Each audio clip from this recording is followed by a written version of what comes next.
Special Effects was proud to sponsor the New Zealand Team Deathmatch Triple hosted by Airsoft Hawke's Bay, with multiple teams competing, including a local Taranaki team who took out second place overall. We sit down with two of their team members so they can share their experience from the event.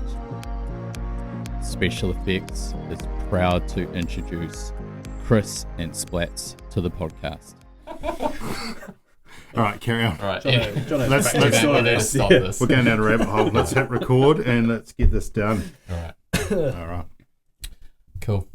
All right, here we are. All right, we're here. Another podcast. Another episode. Another episode. Number 7. Number 7. Wow, that's a Yeah. lot. We're doing So, good. welcome to Chris, Thomas, aka Splatz. Hello. Yeah, no one really knows him as Thomas. No, all right, Not yet. Splats. Only the OGs.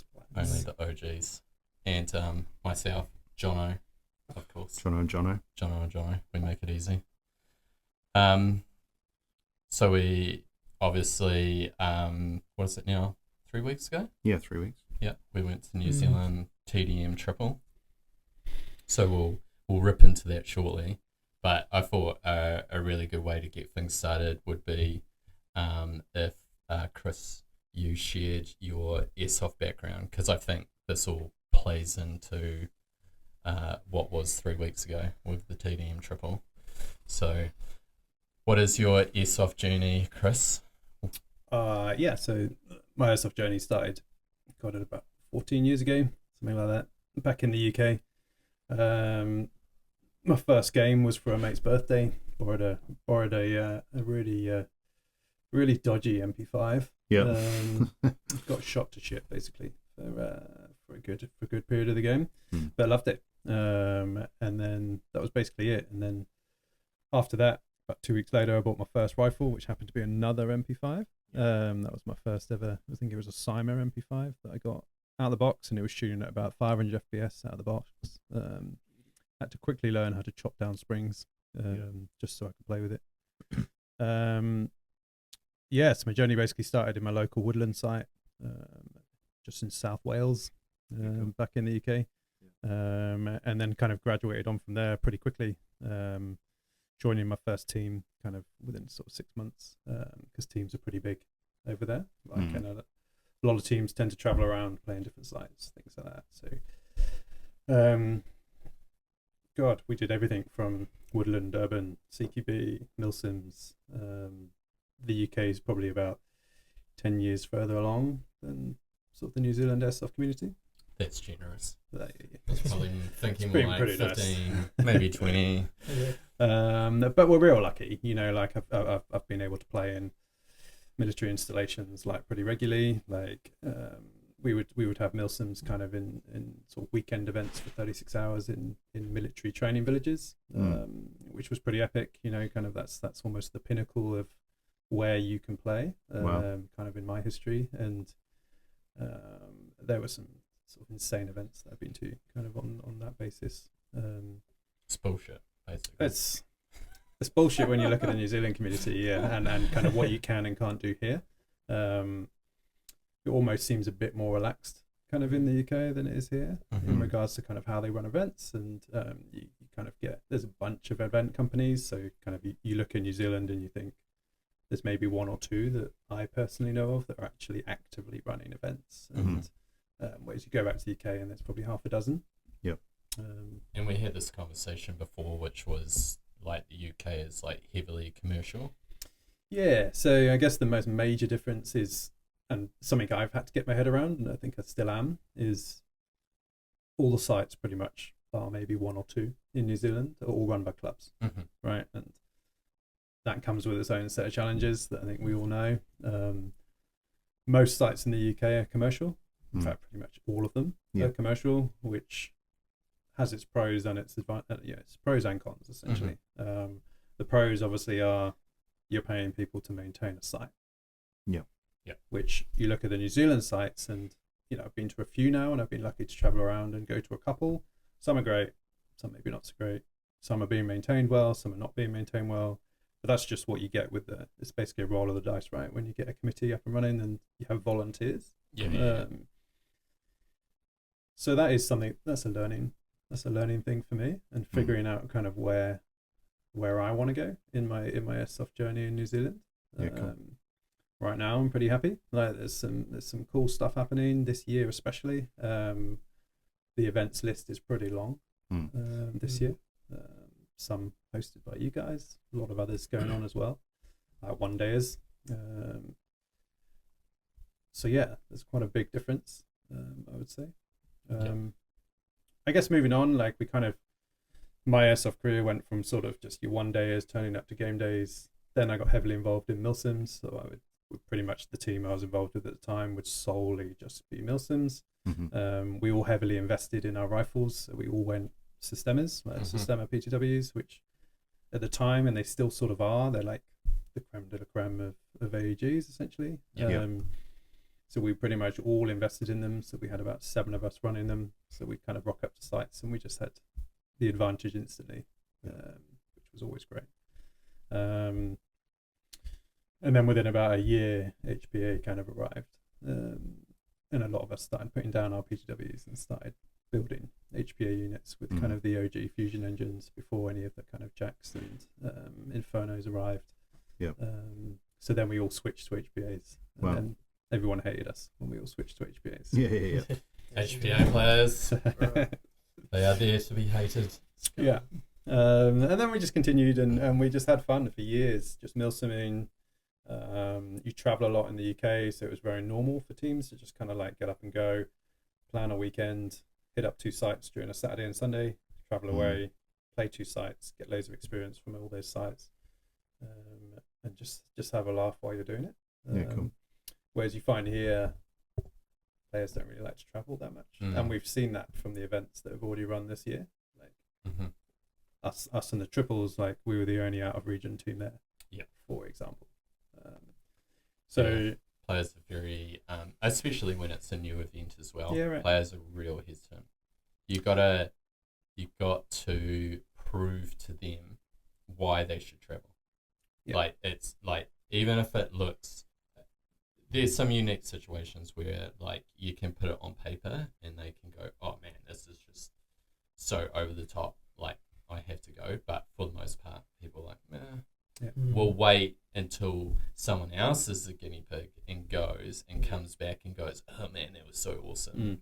And then they're like, oh, okay, cool. I'll go next time. Yeah, 100%. And I think that was a big thing with the triples. I think, but you do miss out. Like I think that's like the frame that we have on the wall behind you. That's like the OG players from the first season of the Airsoft League.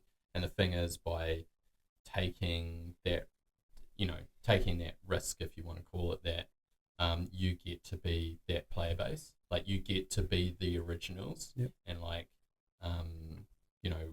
obviously the intention with the Airsoft League is like years from now, it'll be like, oh, you remember those teams? Like they were the first, and look where things are. But it's just a lot of Airsoft players don't think big like that. Correct. And I think that's a big difference between the UK and New Zealand like airsoft scenes. Is players love going away to kind of different sites and events, and we'd rock up to big weekend events, and there'd be 300-400 players signed up quite happily, and they do that at every single event. And Population. You could argue there's population as well that plays 100%. That part. So yeah, and then I guess if we're leading into the triples, what came next was once we got into HPA. And what seems to be for quite a few people is the natural transition goes into you want to play faster, you want to dabble in what we would call speedsoft. And the scene in the UK, probably a couple of years before I left, which would have been about 6 or 7 years ago, was just starting to kind of creep in, and they were just looking at putting proper competitions together. And the luxury they have there is they've got tons of indoor sites that can quite easily turn themselves into proper speedsoft sites, which is what happened. And I think one of the European champions at the moment is a UK team, because they got into it pretty early on, and that was sort of happening as I was leaving. So then kind of when I moved, I kind of hung up my airsoft boots for a little bit, and kind of I hit Tara up as I first arrived, and then I just couldn't commit to Saturday games. So I kind of didn't play for 2.5, 3 years, and then I've only recently really I've got back into tar October last year. Yeah. Hooked up with some of the originals that kind of I met when I first joined, because tars are friendly. It's one of the friendliest clubs that kind of I've met and I've been involved with. So it was really cool that they remembered me for one, even though I hadn't played all that much with them.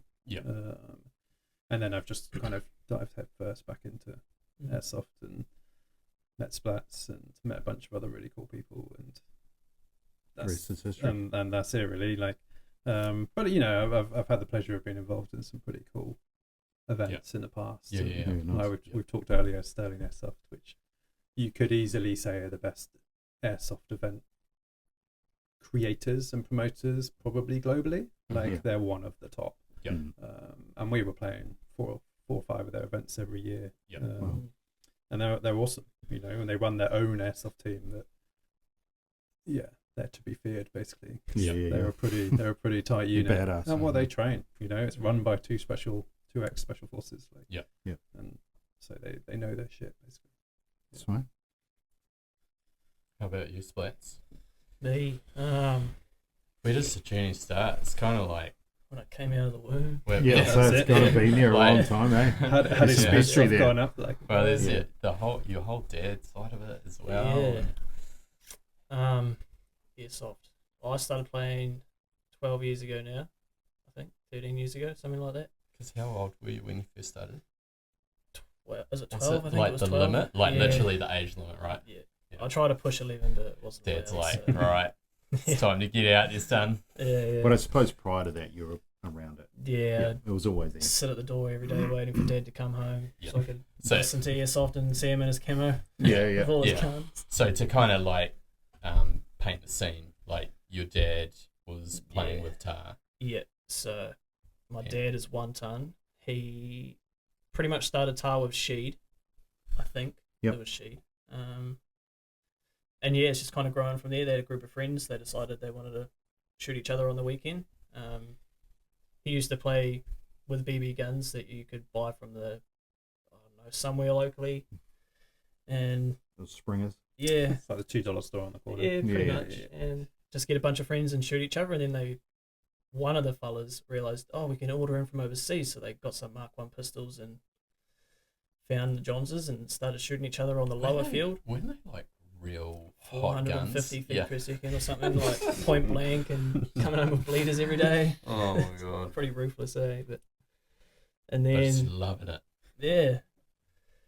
So I kind of just waited until I could turn 12, started playing, and back then we were still playing at the lower field, I think, actually. Or maybe not. I played there for a few birthday games anyway, and then moved up to the upper field and been playing with tar ever since, really. Yeah. There's nothing too flash about my airsoft career. I mean, you're pretty flash nowadays. Some may Pretty say, flash. yeah. He's pretty. You flash. know him. No one sees him, so he's pretty flash. You've got rep. Yeah. He flashes and then you're dead. That's basically what happens. Yeah. Pretty much. And so your dad 1 ton, he was big on sniper rifles. Yeah. He loves his sniping. I'm trying to remember. Did you kind of go down the same track or? Yeah, I did. I brought a VSR back when we introduced the junior sniping, whatever you call it, class. Yep. And I've done that for a while, but didn't like it because I was just getting outranged by everyone running a DMR, and they were sending 4 or 5 BBs for my one. Gun. So it was fun, but kind of just waited until I turned 16 or 18, I think, and then now I've got a normal VSR shooting the limit and 3-point-something dual. I still love doing that. It's quite good fun, but 1 ton, that's his bread and butter, really. He lives for that sort of stuff. So you've kind of done the same thing with Chris, which is move into HPA. So what was the attraction with going from a sniper rifle? Because it's completely different gameplay going from a sniper rifle to HPA. Yeah, for sure. So I used to run at Aries and MOBA AEG. Got there for my 16th birthday, and that lasted me until I was 24. It lasted me until I was 18. Sold it, and then I went to a Commander down at Rubs, Tangi Moana. Oh, yeah. and unlimited. The entire club Yeah. just runs Just HPA. the HBA Yeah. kings of New Zealand. And I was like, this is sick. Just like streamlines of BBs. Yeah. I was like, Yeah. I want that. Yeah. And then Unlimited had a trailer with a whole lot of BB guns, and I saw Mhm. the SSG, and I was like, that stock. I just loved it, and so hit Josh up, Big Josh, when he used to work there, and bought an SSG, and then But were any of the rub guys running that kind of platform? Nah. So they you like the HPA, but all those guys were running like traditional imports, Yeah. AKs and stuff like that are HPA. Mm, But you went the full Speedsoft Yeah. platform. You're like, And- that's me right there. and I didn't know what Speedsoft was at the time. Yeah. It just Yeah, well, no one in TAR Yeah. would have a platform like that. I looked at it and I was like, that's cool. And I think that lasted as an AEG for 2 months. And then I decided this thing is turning into HPA. So I brought an F2 and juiced it up. And ever since then, it's just evolved into, now it's a paintball gun. Yeah. For Yeah, everyone yeah. else. It's a full It is. comp gun. Yeah. Yeah. And yeah. It's saying It's- that the AEG version that you had up at the triple, Yeah, that's that's pretty wild. that's Like pretty I've good never as seen well. an AEG. Like I was like, to do that has to be HPA, yeah. but you've got like the AEG version. I'm like, Yeah. it's not far off. Yeah. Like, It's, is it really any different from an HPA gun? not really. It took a little bit more tuning, just purely because jams and whatnot, and Mm-hmm. trying to get it to run smoothly. But once it's there, it's low maintenance Yeah. until you Yeah. break something. But it hasn't broken, and it's sent a lot of BBs in the last Yeah. how long? Is that possibly the difference, like the maintenance? Because like HPA, like once it's Yeah. running sweet, it's like Yeah. you really. I mean, Yeah. they get so neglected. Yeah, that was Yeah. that was Yeah, Used and abused. yeah, that was one of the biggest buys for me. Low maintenance, really. Yeah. I was like, Yeah. I can just put this in my gun, grab an Allen key, and dial my PSI. Yeah, There we yeah, go. yeah. I'm ready to roll. Yeah. Yeah. And yeah, but I learned the hard way recently because I hadn't cleaned that thing for 6 years, and I pulled it Oh, apart this is what I because mean. the nozzle got stuck Yeah. and it wasn't shooting BBs. That was a mess, man. That's testament to the platform. Right. 6 years 6 of abuse years, is yeah. pretty good. Oh, And really, like at the end of the day, like you pull them apart, you change some O-rings. Yeah. You know, I didn't you put it even back do together, that. You lubricate Just- it, you put it yeah, back together. lubricate. Like, it's not like AG where you're like pulling the gearbox Oh. out, stripping it. That's Admin, like yeah. like everyone's ball ache when Mhm. they like when you get the taste of the HPA mm, and you think about like pulling a gearbox out and stripping it. don't Like, want to do that. Yeah, it you're makes you like, feel a bit no, sick. Yeah. no, Mm. no. Yeah. Yeah. And yeah, it's pretty much me. Oh, I also used to do a bit of work on the old TAR M4s, the club guns, I Mhm. suppose. Yeah, yeah. Back in the day, I That's was right. probably like 16, and When Dad can't be bothered, yeah, sort it out. When when he was Uh, still the president, yeah, Yeah. we'd Yeah. bring a dozen club guns home, and every single day, Yeah. dry them out by the fire because we still played in the rain. Yeah. Stopped doing that because lipos and becoming dodgy, and instead of being rectangles, they turned into a cylinder, and they, Yeah. they were not really good to plug in no Yeah. more. So Yeah, and yeah, people just aren't, again, it's the club, it's volunteer based. It's Mm. like, if all the club guns and the bags get wet, someone has to like Yeah. pull them all out, dry it Yeah. all out, and do all that stuff, and people just can't be bothered. yeah, Mhm. I mean, we don't even use the club gun bags anymore. They just go No. up on a rack, yeah. which probably isn't much better. yeah. But Oh. yeah, Not my problem. yeah, Cool. So, 3 weeks ago, we all ventured up to Hastings for the HB Yeah. triple. So, Airsoft Hawke's Bay created the New Zealand TDM triple. So we went up there 3 weeks ago. So you guys went up there competing. Me and Jono went up there just as sponsors, support, running, being vendors at the event. Yep. The weather was amazing. Oh, it's ridiculous. It was hot. It was Oh, hot. It was so hot. It's hot. dude, It's literally Average of like every 30 degrees a experience for me. weekend. Yeah, melting. yeah. Every time I've been to the Hawke's Bay, it's just like sweet Jesus. Yeah. It is hot. Well, that was my second time up there in like 6 weeks, and it was Yeah. the same weather. Yeah. Yeah. Although this round I was just Drought running, I was season. running around like a madman and Ugh. just sweating. Yeah, Yeah. a lot. Yeah. Mm. Which is like, I don't know, I could be completely wrong saying this, but it feels like, you know, like they actually have consistent weather, whereas the West Coast, it's like, you know, All over you the just place. take Hit you and just miss. take every day as it is. Well, I think actually, it was a fine day today, and it started raining on the way here. So it's Yeah. like, well, they have one or the other, don't they? Yeah. They've Yeah. got Two like extremes. extreme heat, Mm-hmm. extreme flooding. Yeah. Yeah. Mm. That's basically what they seem to have. Yeah. But it's great when you just like go up for a 3-day event and you just know that the weather's just going to be mint. It's Yeah. going to be hot, but it's going to be mint every single day of the event, which is Well like, worth it. yeah, it's like, you know, the one thing that an event organizer can't control is the weather. So knowing that you've got good weather, it's like it's great. Mm. Well, it was great for us because we're not competing, we're not running yeah, around. we just kind of chilled in our marquee and Yeah, you Sweating guys our had a great balls time. off. Yeah. sipped away on some whiskey. Yeah. Steak and whiskey. That was John. That was us.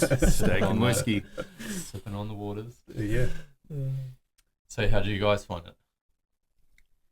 Really good fun. I love that sort of airsoft, as I can shoot a bad guy from where I spawn and where they spawn. Mm-hmm. It's- Nice. I don't have to walk very far to find someone. Yeah. Yeah, I just love it. You just get to send BBs down range, and yeah, I don't know. That's my type of airsoft, really. Yeah. I look for You're it just now. all about it. yeah. Yeah, it's good fun though. Well, it kind of captures that battle moment that you run into in woodland Yeah. environments. Yeah. You know, Yeah, like, it does. you know, there's the whole woodland scene. It's walk for hours and hours, and oh crap, there's a team. Yeah, Boom, boom, yeah. boom, boom, boom. Yeah. You know, where straight off the bat, an event like the triple, turn around, bang, this BB's going. Yeah. You're in contact. Yeah, and you're not hanging around for very long because the games are so fast, and, Mm. and you're just into it straight away, and then they last 2 minutes, and then you're back in it straight away, and then you might break for 20 minutes, and then Yeah. you're back in it again. Yeah. So as much as they had, I think, less teams than they hoped for, and they sort of churned through the tournament in a single day, there was plenty of gameplay for us to get stuck into. Yeah, it was And, busy like all day. Yeah, you it know, was, like- and it was great, and they did a great job. You know, like the organisation around it was really good, and it was solid. And their little Mystifier machine was just the that's greatest sick. thing ever, because you Yeah. come straight off the field Yeah. and you just walk through this mist of Yeah. water, and Yeah. You know you're somewhere hot where they have literally set up a Yeah. permanent mister yeah, to they've cool got a players mister in a down. building. Yeah. Yeah. I've never seen that before. No. I'm like, we're somewhere where it's hot all the time. yeah, yeah. But anyone from around there was like, "No, this is okay. Like, this isn't that hot." We were Yeah. all there Yeah. melting. Like, Yeah. This is real The hot. only ones in the mister. Yeah. Tar. yeah, that was it. I didn't ever see anyone else Oh, walk through yeah. it. Yeah, no, but it was I mean, it was a great tournament. I can't wait for next year really, and I hope that they have a lot more teams. Yeah. Mhm. Because I think the whole competition will be so much better. Yeah. If they just get some more numbers. Mm. Yeah, and it's like it's not like they did, you know, it's not like they were reinventing the wheel, but still coming back to what I was saying before, like airsofters are just weirdly hesitant, like Hawke's Bay, like they're a long standing club, so it's not like anything they do like isn't good and well thought out and things like that, but people are like, oh, I don't know. And but again, like, you know, that's all it takes is like, you know, the amount of enthusiasm you guys had after the event, you know, and like the amount of conversations that you guys have had since coming back, and like what can we do with like the tar field and things like that. So we, you know, have something where you can practice for the next event. Like I think that's testament to what they did with their first event. Yep. Like if you got players like walking away and they're just like that, like pumped up about the event and like something that's going to happen a whole year away, then it's like cool. Like that's all you need to do. Like you don't need like 200 players. Like you actually achieved what you needed to achieve, and like if you just keep like hitting that every single time, then like like over a period of like 2 or 3 years, then you're just going to have this rock solid event that brings like a lot of players, and get over that like hesitant little airsoft hump that is like New Zealand airsoft players, and you'll just be like, you just won't even think about it. Yeah. And it was awesome to see because like we got to experience it, and the organisers all ex sort of pro paintballers, so they knew the format already. So we could see that kind of in the flesh, so to speak. Like I think we've all watched. Like I know since coming back, I get sent links from this guy all the time. Like, oh my god, if we could get the airsoft scene to this level, it would be incredible. And it's just watching like the pro series in the US and stuff like that. And yeah, you're bang on it. Like as soon as we got back, like even Sheed was all over it. Just like, guys, it looks so good, and he's rolling out the barrels at the CQB site. Like we're gonna do this tonight, and we're gonna put these there, and we had a full night of it, and it was great. And okay, it wasn't perfect. Like some guy just went barreling through sort of a stack of... but it was fun. Like even like even I and we were doing that the whole night. But you give everyone a taste of it, and it's like, I don't know, maybe I'm the wrong person to talk to because I like the intensity of like competitions. Like it's just like win or lose. Like it's fun, and I realize that's not for everyone. But yeah, like. Just doing a little bit of it at CQB, I think was like perfect because it's like, hey, like we'll do all these other games which will like fill those players' cups, but then like we can dedicate a period of time to be doing like a bit of like speed softy like arena stuff, and it's still fun. Like, well, it's nice to see them get involved because I think we had just over 20 players at that event and the last CQB game, and everyone had a go.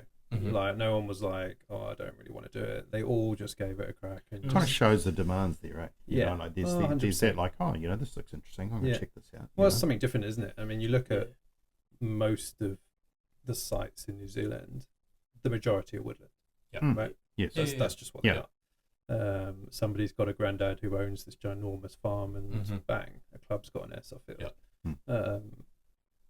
So to be able to introduce things like that, I think just gives people that taste for other styles of play. And I think that's a great thing. It's a great thing for the communities, and just kind of to get them that taster and to see whether they like it. Because, for all we know, like we're going to rock up at the next CQB event and they're all going to have HPA's platforms, and we're going to be like, oh shit, we don't have an advantage anymore. Well, and that's the other thing I noticed at HB was a lot of guys are running full blown speed soft platforms, and I've like that's like apart from Splatz, like no one runs those kind of platforms. So to go to an event that hosted by a club where like those guys run those platforms and they are like right in it, it's like, oh, this is they love it. And I don't know. Again, sometimes I think I'm not necessarily the right person to talk about, but like I appreciate like all forms of airsoft, like it, because like I think it comes back to the conversation. Like if I was to meet someone and say that person was like super passionate about chess, like I could sit down with that guy. Like if you're talking to a passionate person that is like just loves what they do, like I reckon I could get drawn into a conversation with some dude talking about like how he just like froths playing chess and he just gets amongst it. Like because it's like you get sucked into it. It's like when people are super passionate about something, and it's like, so like me and Jono, we do a lot of skirmish / milsim play, like woodland play, but like watching like, and with like the creating the Airsoft League, I watch a lot of the speedball and speed soft stuff, because at the end of the day, they are way further down the track than we are. And it's like looking at what they're doing. It's super impressive. And like, you watch these speed soft tournaments and you watch these guys that are putting it all on the line. Like whatever happens, whether they like win or lose that game, and they're like recording that player, and you see their reaction at the end, and like it's just like 100% like an emotional reaction. Like you had a reaction like during one of your games, and you were like kind of like kicking yourself about it, but I'm like, bro, like that's everything I want to see, because I'm like, you're in the moment. That's and that passion. You're just reacting to it. I'm like, that's good. Like where like there's some kind of weird stuff that's going on with Airsoft where everyone's like super sensitive about sportsmanship, and like the lines get blurred between like someone that's just been passionate and and someone that's doing something like they shouldn't be. But it's like we want that. Like we want like that person's like emotions to come out. Like that's because like there'll be like some kid like watching from the sideline or watching on TV, whatever it might be, and they see that and they're like, I want that. You know, like look at those guys. Like that's epic. Like they're putting everything into it. They're like, you know, and it's like it's a good thing. And it's like, man, we suck at it, man. Like we really like. I don't know. It's a New Zealand thing. Could be.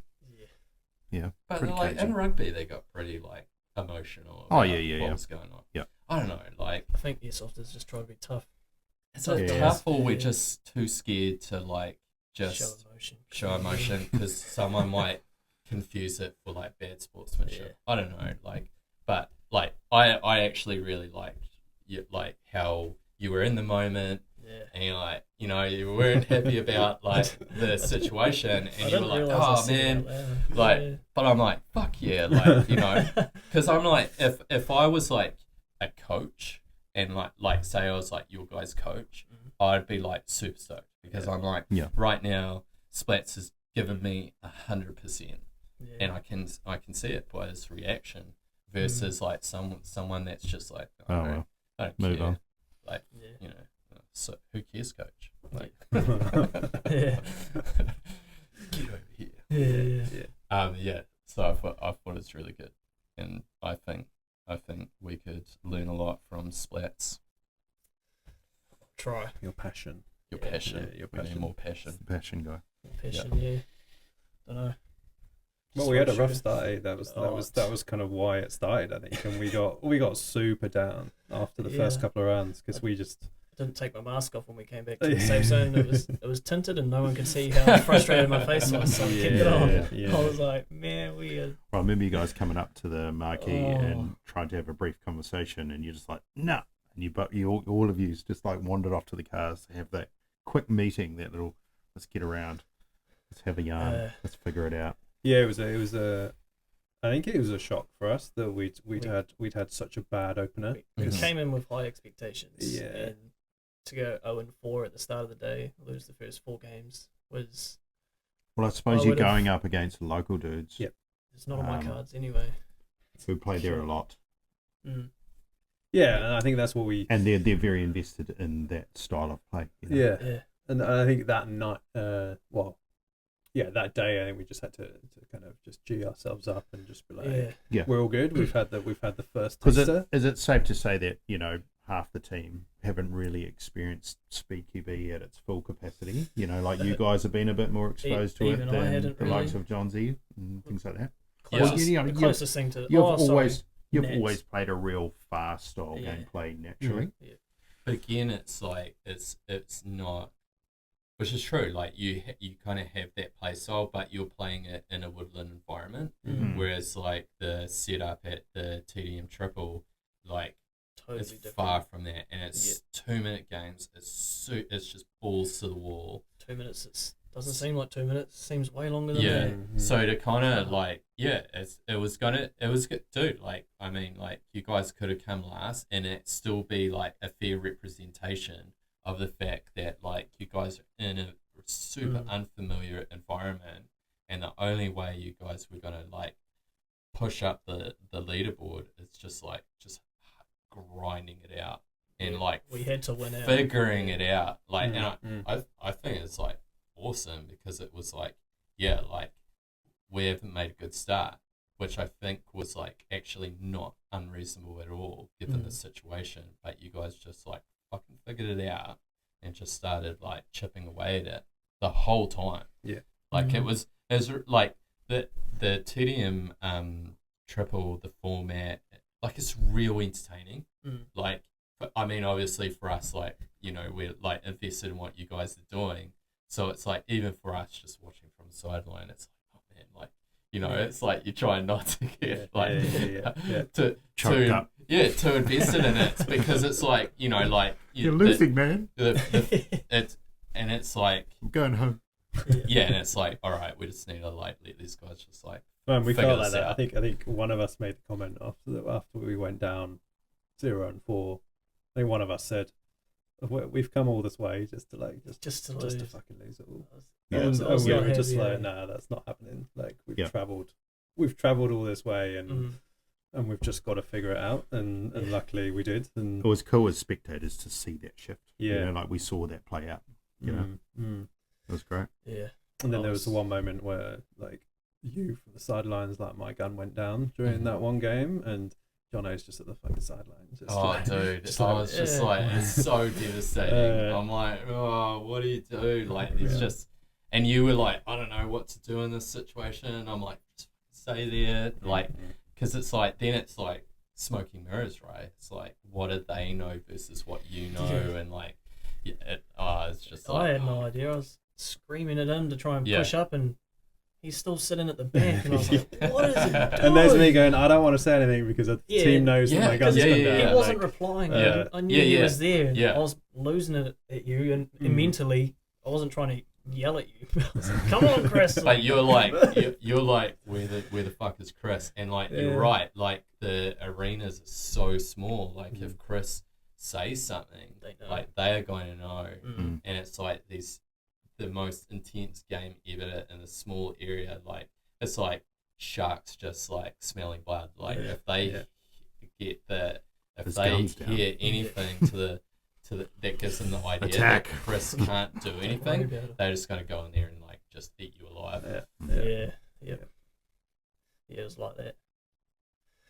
But I was real gutted at the start of the day. Yeah, like I say, we went 4-0. I was more disappointed in myself just because I like to think of myself trying to be as humble as I can. As a good airsoft player, Mhm. Yeah. and we went 0-4, and I didn't kill a single person. Yeah. I whiffed everything. It just sucked that it seemed like I couldn't help the team progress to the next stage, I suppose. Yeah. I think part Just of had to like walk away, and oh man, Gather your thoughts So- for a moment. it was so disheartening, eh? Yeah. But But you Yeah. figured it out. yeah, we picked it up for sure. Nice. I think part of what makes it entertaining, and we still kind of get this perspective with the reffing at the Airsoft League, is like when you're a player, you have tunnel vision, and you see everything as a player.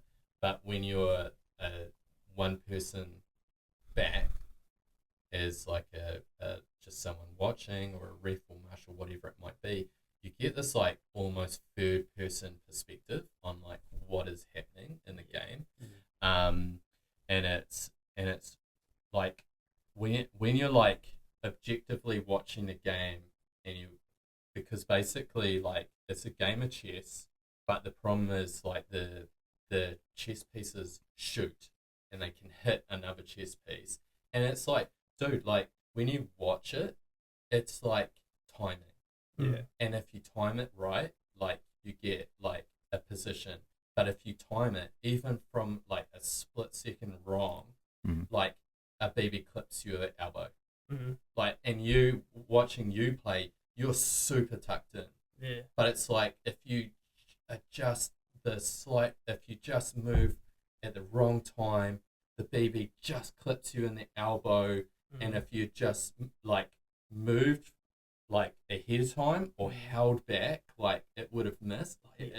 Like 2 minutes. Yeah. Like it's so intense. So like from standing on the sideline, it's just like I don't know like who it's more intense for, like the players or the spectators. I was because I was it's like- sweaty. I was sweaty watching you guys. We It were wasn't all the sweaty. heat. We were all sweaty. I was sweaty watching you boys. But we all got to see that perspective because Yeah. we all because 4 of us went, so we Yeah. had a Yeah, sub, yeah. so we were able to rotate out. That would be harder because we like spectators, so Yeah.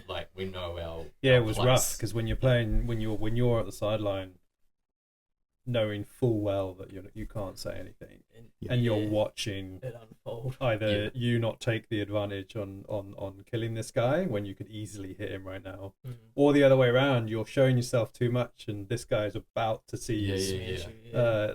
that was tough. Like you just have to stay there and be like, he's Oh, probably gonna die because he's exposing himself, and there's nothing I can say about it. Yeah, yeah, and then they turn at the last second and Yeah. they clip a player, and Yeah. it's like, Yeah. and that can be like good or bad. yeah. That was Yeah, and I figured out. So I set out the first game as a bye because we had teams of 3, obviously, and we had 4. So I took the first round out, and I quickly learned that you couldn't quite predetermine things just via watching. Like, oh, I'm gonna run straight here. Like you can kind of go right and left straight away off the bat, but anywhere else, or like once you've kind of got to your first place, you couldn't just, okay, I'm gonna bounce here after I suppress this guy or something. Like you really had to go at it a little bit more methodically, I think. Where in my head I was kind of thinking, oh yeah, I'm gonna go here, here, here, and then I'll be away with the fairies and we'll win. But didn't work like that. no, it did not work like that at all. Yeah, a lot of the time we'd get stuck at one of ours because we're kind of shooting at our opposite, Yeah. and we're trying to hit Yeah, him right. out. And kind of one of the things we said to each other before we start, we're like, right, we call out when we clear our side, and if we know they've cleared their side, then we know we can push slightly. Yeah. Which works sometimes, but Yeah. yeah, he's exactly right. Like you could never. We had these grand plans, and then Yeah. once you actually get into game mode, you're just like, okay, well, I'm stuck Just here at the moment goes out because the I'm just window. trading rounds at this Yeah. guy at the end of the field. And even when I've hit him out, I need to know what's going on the other side of the field. And I think yeah. if like we're gonna enter next year, and we've learned a lot, I think, but like about how we play, and I play with Splatz every time we're playing. Like we're generally always playing together or against each other, but we're generally at the same game days, so we get the experience of playing against each other and together, which I think is crucial, right? Because like Splatz is a great player, I'm a reasonably good player, so we complement each other, but at the same time it's really good playing against each other, because I know he could kill me very easily, and vice versa. I can usually kill him. Wait, and you need to play against people that are kind of like on the same level. Yeah, which I think a lot of airsofters, just in general, are really scared about. Like they hate going up against people that are better than them because they're like, oh, I'm just gonna get laced this evening. Is that more of a like they're hesitant to be aggressive players, or Potentially. I mean, you see it a lot in actually you don't see it in the younger players, because a lot of the youngers, like I can imagine when you were 12, you just had no fear whatsoever, and you were just like, people, I just want to shoot someone, don't care if I get hit. The older you get, that fear sort of in some people like comes on, that you don't really want to get hit that much, so you're scared about taking that step in. Luckily I don't think I've ever really felt like that. I'm just like, well, if I get hit, I get hit. I'll just get back to spawn and I'll crack on. Like, I'm going to take that risk, because if it pulls off, I'm going to wipe half the team. And in like a speed soft type environment, like that little bit of hesitation could have been the difference between your team winning or losing. Sure. And if your team sees you hesitating when you shouldn't have been, they'd rip you afterwards. There's just no room in a 2-minute game. You've got like every millisecond counts. Right? Yeah. But then timing's a huge factor. Like I remember that when we were in the finals, I think you'd gone center, and I was just behind you, and I made a dash for that thing because I thought, oh, we're clear. But no, Eagle was literally just poking up, and even after the game, he was like half a second earlier, and I wouldn't have seen it. I know. That's what I mean. And you would have made it to that forward cover. And you can't, it's so weird, because there's like a whole, there's a skill set, there's like communication between all of you guys, but then it's like the whole timing side of it is like completely out of your hands. I figured communication was a bigger part. Obviously I knew it going into it, but towards before the semi-final, I think our last game, I was just yelling, like the full 2 minutes I was just yelling where they were. We all knew where they were, but I just figured just keep yelling at them, because why not? I wasn't aiming. Even if I knew they weren't there, I was just sending. There was one 2-minute game where I went through like 700 something BBs. I went through 3 250 round mags. Just, I knew he was there, so I just laid BBs out. 2-minute Just game. if I can scare him. Yeah. That's all I was You caring can about. scare them, or you just manage it. But a lot of time it works, right? Because Yeah. there was a few moments when you would do that, and then me or Kane or whatever, it's just we're poking around, and the guys moved cover to the other side, and we're just right there, Yeah. and then he's Yeah. dead. Yeah. So, Plus, when you're yelling constantly, Yeah. it's that intimidation thing. Yeah. Because like Yeah. you're calling out, I know where he is. Mhm. And if they're like a, I don't know, less experienced player or a very timid person, they're like, oh, Yeah. he knows I'm here. That's the poke thing, out. right? Like, I think that's where it comes in. Like, when you're like got a player that knows how to play aggressively, that's what they'll do, right? They'll put you in a position where you're like not afraid, but they know how to pin you in a position to like get the upper hand. Yeah. And like you see it a lot in airsoft. It's like, oh, like I want to get a different angle. All I need to do is actually just shoot at their position and keep their head down. Yeah. I'm gonna move around and get a better angle on them. yeah, And sure enough, you keep like pinging their position. They're like, "Ugh," and you just move, and then I got my brother real good doing this like one time, and he's just hiding behind a pine tree, and I just keep shooting the pine tree as I'm moving, and I just swept right around him. At which point, like, probably completely compromised myself. But I'm like, when it's your brother and you have the opportunity to shoot him in the ass, like nothing else matters. it's one of the only ways I kill Splatz. Yeah. Like I just suppress him, and he sort of like Yeah. does his ninja moves backwards and forwards. And then if I'm lucky, I'll actually get around and hit him.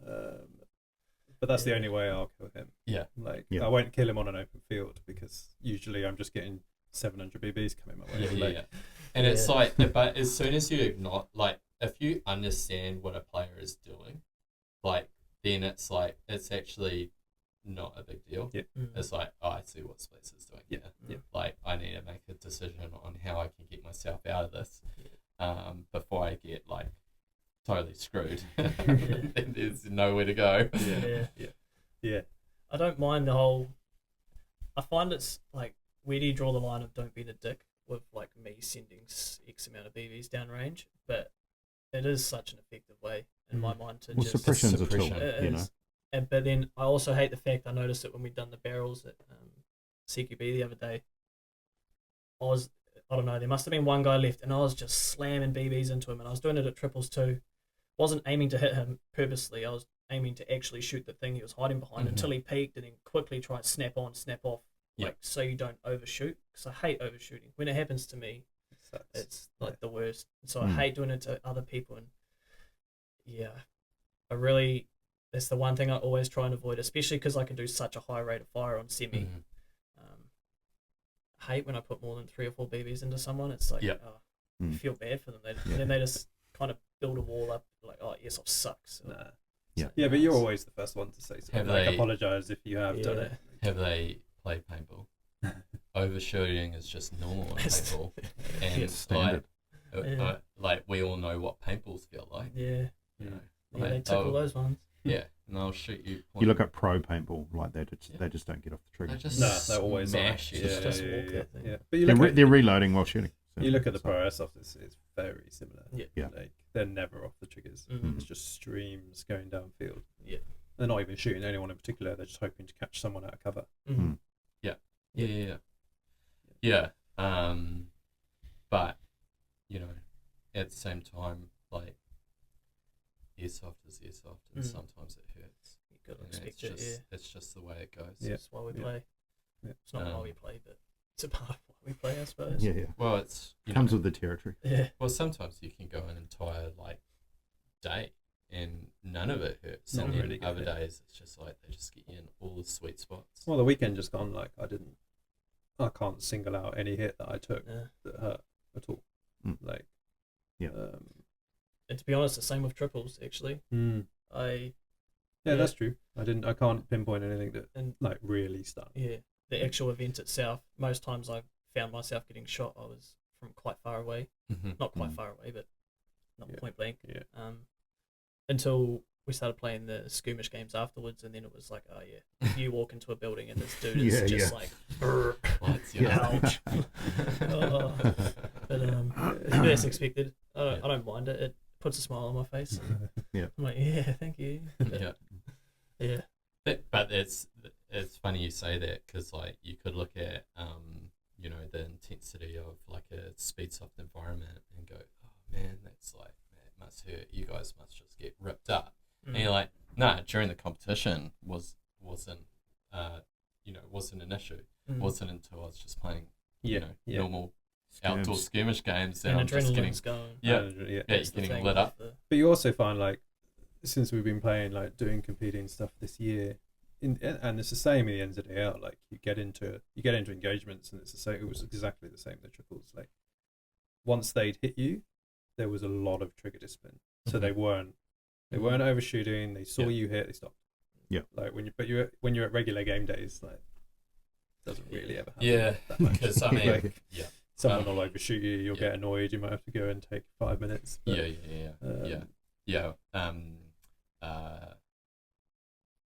what does Dave say? He goes, what does he say about standards? He says, Dave.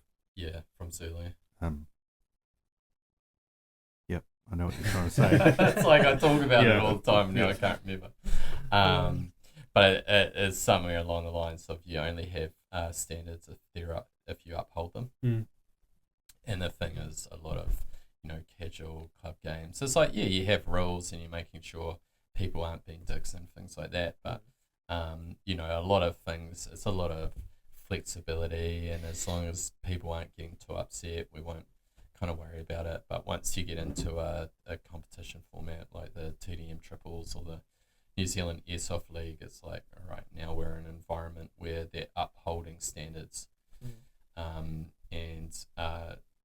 the great thing about that situation is it creates an entire event where, like, you have like outstanding players. You know, you might have an issue here or there, but generally speaking, like, the gameplay is super clean, and it's great.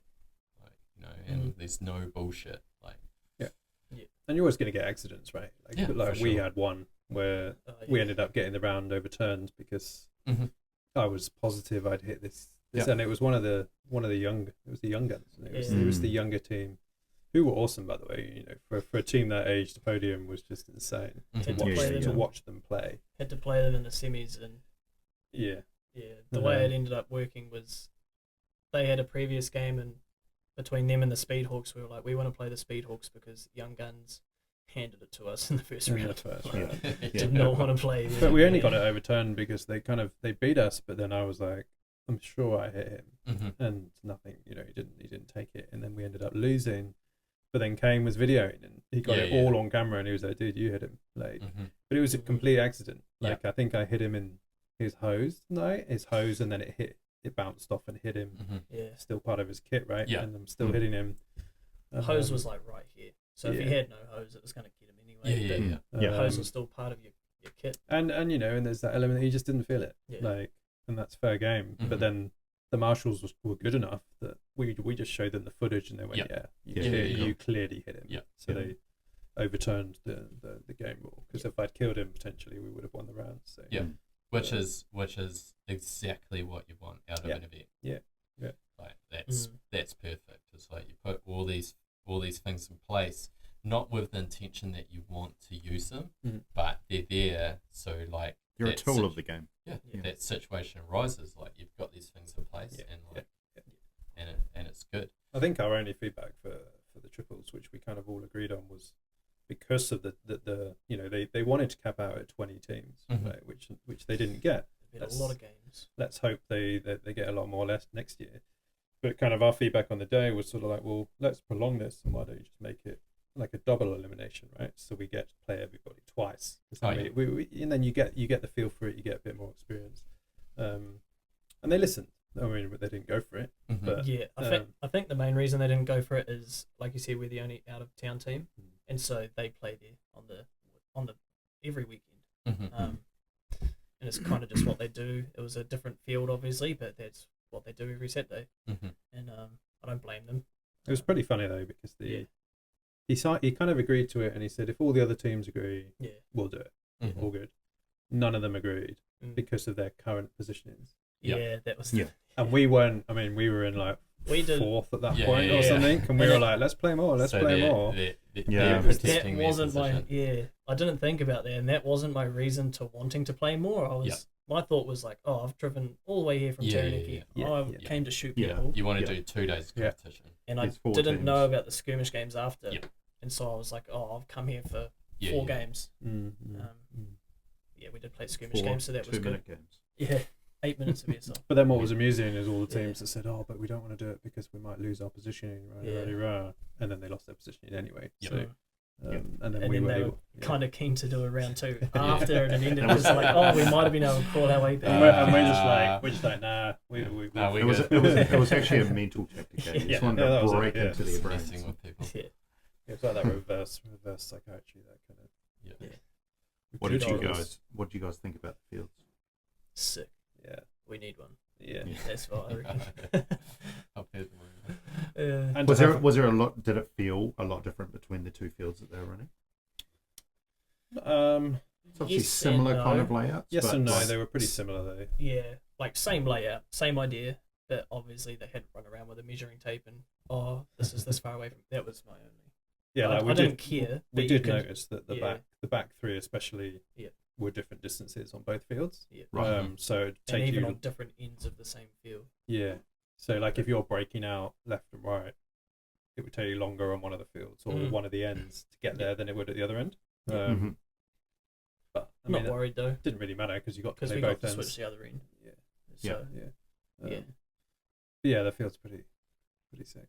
yeah, they were cool. I like them. Yeah. I do like Woodland Airsoft as well, but I just purely like that because it's so fast paced and Yep. I get to shoot people and that's what I go there for.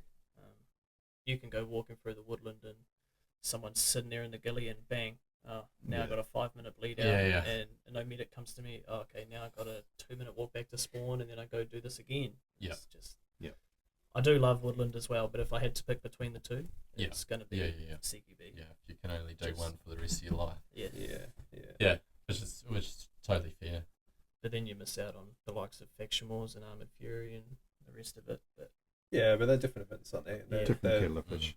they're You can't, yeah, fun I because suppose they're you're going themed, there yeah. for different reasons.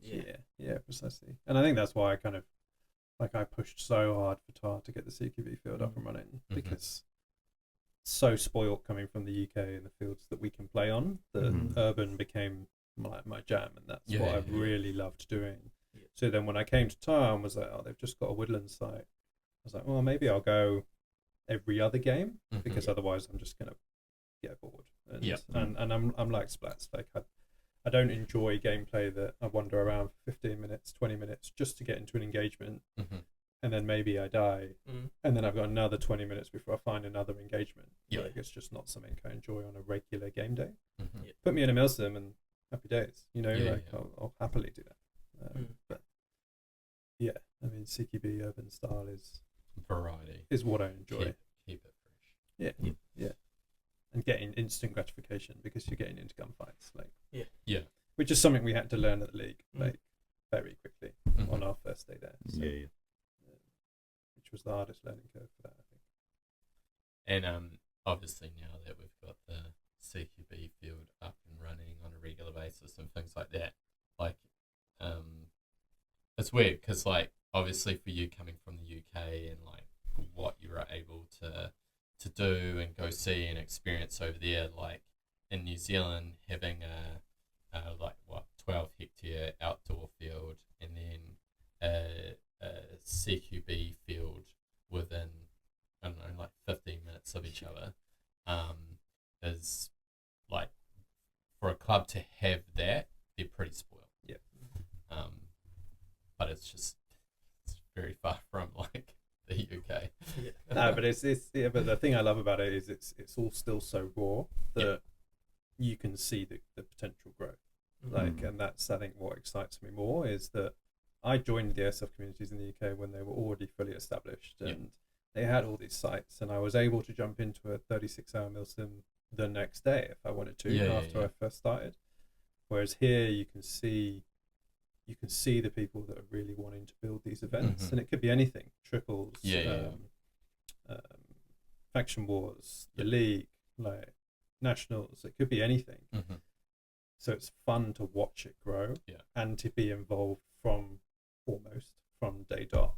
Yeah, and there's huge potential. And be a part of it is kind of what I'm most excited about. And you know, the wife kind of hates it. She's just like, oh, you've dived headfirst back into Airsoft again. And I was just like, I did warn you this might happen. You know, like welcome home, honey. yeah. When I'm rocking back at kind of 11 o'clock at night and I'm sort of absolutely knackered and Splatz has shot me to shit.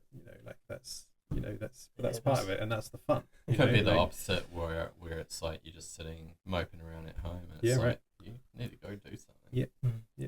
Yeah. So I think that's what I'm looking forward to the most especially this year and the start of next year as well, is finishing out the first year of the league, because that'll be our team's first year of it, which we're very excited about.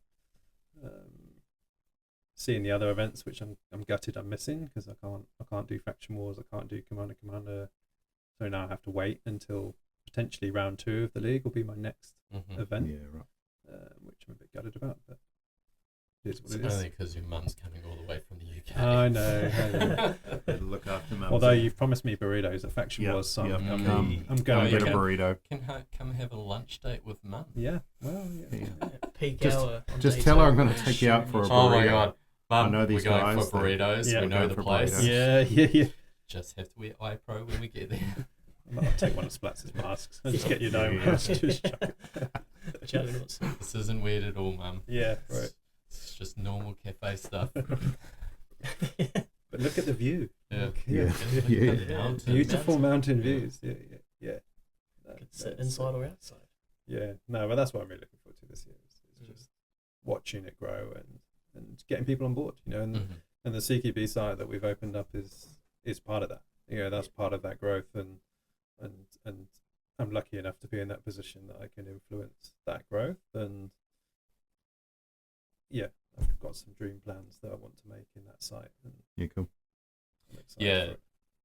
That's what New Zealand Airsoft is just sadly so reliant on, is like just passionate people. And it's it's like you with like being enthusiastic with the triple, and what people are doing overseas is it's like we actually need that, because that drives progress. Like me and Jono have these like we're super stoked to be doing what we're doing, because there is so much opportunity out there.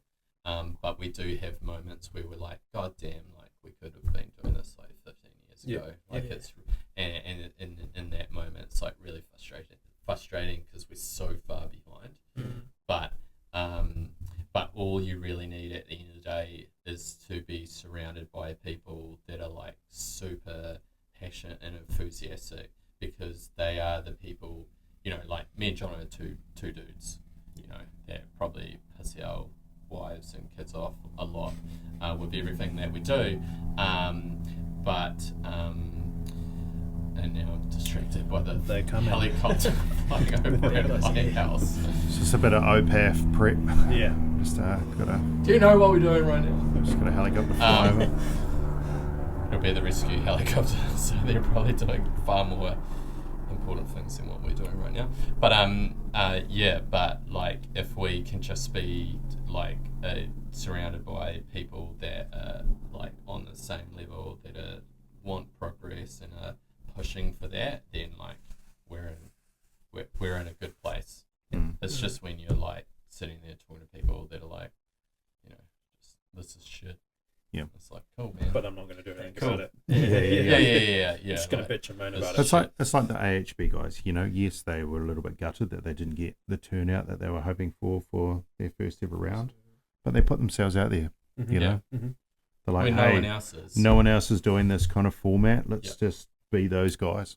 And I can guarantee next year, make a tournament. Tile will send 3 teams minimum, 3 teams easy. like easy. Just because of like what they've seen us do and how we came back and we were super excited about it, and now what we're doing at our own CQB field. Like, I think you'll easily see TAF field 2 or 3 teams minimum at the next one. And at the bare minimum, because this is like their first year, so they don't actually. Obviously, like naturally, there's like an expectation that you'll expect your home club to support a home event, But like at the end of the day, it's like you put all this together, you spend all this time creating this event. It's like you don't actually know like how many people are going to support it, even from like your local club. Yeah. So what they'll have now at bare minimum is probably all those teams that went this year will be back next year. Yeah, for sure. Plus, you know, the extra new teams, because you know you guys have gone back to TAR and just been like, right, like we're all about this. We need to do this. We need to do this. We need to create more teams. And I mean, 3-man teams. Yeah, it's like, not come on. difficult. Like with the league, like, you know, we have 4 to 6-man teams. Like, so like if we're talking 6-man teams, like that's literally double the size of like the triple teams. So it's like it's pretty. It's not too hard to create a little 3-man team. Yep. Me, John, and Yeah, who are you going to play with? Marcel. Marcel, yeah. Maybe. He'd be your third. Yeah. And then I know Sheed wants to We put a could- team we in. The Hawke again. You're not, team. no. We could steal Splatz. You could, but then I'd have to kill you. What if we get 1 ton? He could just be down the sniping. Oh, bang, He bang, just go. stays at the start. He'll just win it. He'll just turn, pop, pop, pop. You're down. Yeah. See you later. Or we'll get up to the end, we'll turn around, we'll be like, where's 1 ton? And he'll be like broken on the ground from all his injuries. Yeah. Well, so I mean, something that we're bringing to CQB off the back of this is, and this is being led by Sheed, and he's got more excited about the triples than sometimes I think we were. Like, even though he didn't go, He's getting massive FOMO. I think it's huge. good though. Well, he was meant to come, but Yeah. because of his injury, he didn't make it. Yeah. It's good that they're excited though. Yeah. I think previously there's a lot of like stigma and your speed's off. You're just like a try hard paintballer. Like you like shooting hundreds of BBs. There's dudes in Dimas. Yeah. Yeah, well, I think those So- early days, it was like the crazy colours, you know, like So that's not Airsoft really in what New it's Zealand about. was heavily But we've invested in never- that woodland. So TAR as a club has never experienced that Yeah. stereotype But ever. it's like the only reason they look like flipping transformers out there is because there's nothing they're trying to hide from. They're not trying to hide. Like they're hiding behind a Yeah. black triangle or like a black square Yeah. or a big blow up balloon. They're not is. trying to be camouflage. Yeah. Like, that's I mean, what they've done. It's the exact same yarn about HPA players, and we all fucking take the piss because we all use HPA guns ourselves, and it's funny just to say it, Yeah. but like, it's all been created from like just online nonsense. Yeah. Like we've never personally experienced it, Yeah. whether it's like HPA players like mag dumping or speed softers with shitty attitudes. I've never seen it. No. And I'm not saying that it's not true, because obviously there's video evidence of it, Yeah. and they're always in goddamn Dimas, but that's beside the point. But like 700 round maxed up. and isn't the- I it? like my teeth. and they're like, you know, day to day, like you know, and that's what I mean. Like, dude, like I was like, I thoroughly enjoyed going to the triple. We didn't compete, but like just with the capacity we were, I genuinely enjoyed talking to people, checking out their like speed soft setups and all of that stuff, because that's not the norm for me. That I don't run that, but like you, how, yeah, like there's people there will sit there and go, oh, that's just fucking dumb, because they're into their like, you know, 1-to-1 scale, like M4A1 or whatever the fuck it is that they're running. But it's like, but Speedsoft platforms never used to exist like that, or and when they first started being built, they were exactly that. You had to build them. Like you had to like take a M4 or whatever it might be, like drastically change it to get it to what it is. Nowadays, like now you buy them off the shelf and they're amazing, and you can customize them and do like make it your own. Like that is yours. It is exactly how you want it. Like you can spend thousands of dollars doing it. Like, like, come on, guys. Like, how can you not just appreciate it for what it is? You don't have to be that guy and do that thing, but like, and like they get out there and they get amongst it and they love it, and like, how could you know? You kind of have to respect it for what it is. Oh, for sure. And I think ever since, I mean, Splatz was already there, but then as soon as I started playing at TAR and I got to know the likes of people like Logan and Paul and that crew, it took them 2 months and they've all now converted to HPA. Yeah. And I think Mark's also on his way. He's got himself a Yeah, Kythera. yeah. He's now wanting to We've had One of multiple us. HPA One of yarns. us. Yeah. So before long, like Come to the Deadshot's dark just going to be a side. full HPA team. Mm. Yeah. And that's great. Yeah. HPA is great. It's so easy to work with. Yeah. Honestly, it's just so much. Looking at a gearbox sucks. Yeah. I hated doing it. Yeah. I still hate doing it. It's hard. But like you I were just- saying, off the shelf, like Just Logan just went and Ready to just roll. dropped a bunch of money on a Mhm. pre-built Yeah. M4, so he didn't go the speed soft route, but he got himself a Wolverine MTW Yeah. fully kitted out, Yeah. and it just arrived, and all he had to do was set his hot, Yeah. and it was good to go. Yeah. And And- now he's in love with it. You know, Yeah. like he absolutely loves it. And again, like just like a skirmish or a traditional platform to be running on an HPA, like you had to build it, Mm. but now you just buy them off the shelf. Yeah. It's awesome. Yeah, no, it's really cool. Yeah. But HPA players, they're a problem. Especially those rub core boys. Damn. Damn. Soon Logan will be rocking up with a dome mask. Yeah, I know. Yeah, you just wait. This is what we're coming to. Deadshot's just going to be dumb masks and HPA. That's what's Yeah. going to be. And again, like Be Splatz as well. Sick. Yeah. you know, Leading the charge. He's literally just He's joined. like, us. yes. He's like, yes, Yeah. we're fucking Do doing it. Bunch of little bumblebees running Yeah. around. Shooting babes. Yo. but again, like, why can't you do both? True. Yeah. Well, and at the league, I switched out day 2 into Mhm. my AG. Yeah. Yeah. And loved it actually. Yeah. Like I had a blast. Dude, it's super healthy. Just expose yourself to as much different variations of airsoft as Mhm. possible. Mhm. Like if you haven't been to a Milsom, go to a Milsom. Oh, yeah. Yeah. Yeah. 100%. Yeah. A lot of fun. Yeah, Yeah. they are. If you haven't done triples, go do triples. Well, it's that thing, like, you know, if you go, you might hate it, but then you'll know that you don't like that. But then you might go and you might actually like it, and then you're like, oh, like, but I was debating going, beforehand. Yeah. I've, you know, got convinced to go, or I decided to go on my own accord. I've gone, and it's like epic. And now I'm like doing it. You know, like there's so many things in life where it's like, you know, a lot of us are hesitant to like give something a crack because it's the whole unknown. But then you do it, you're like, oh, this is amazing. So maybe we should wear a dye mask. I think you should. Just to You're like missing- you're missing just out, give it man. a go. Can you put your nods in the Yeah. dye mask? Like, how does that work? Oh, dude, Like like, it's like That's what Eagle not- had, and he had Yeah, like should we run 5 Dynamite pairs of at nods. Fiction? Oh Yeah. yeah. yeah, we need to have like helmet, nods, dye mask, Yeah, we could really mix that up. like a hybrid. Yeah, We'll do a hybrid hybrid. CQB. Well, you could do it. So the April event at CQB, we're doing a 5v5 for half ghillie the night. suit. So we're going to Ghillie set up suit, the dye field, and mask, it will be nods, 5v5. So we'll tell helmet. people ahead of time. Yeah. Get 4 mates together, come Mhm. along. We're just going to do a fun 5v5 skirmish, and then we'll play half the night, just normal kind of CQB. But there you go. If you can get your masks in time, Mhm. showcase it. Yeah, if you don't have a dye mask, you're not allowed. Splatz running around on his own.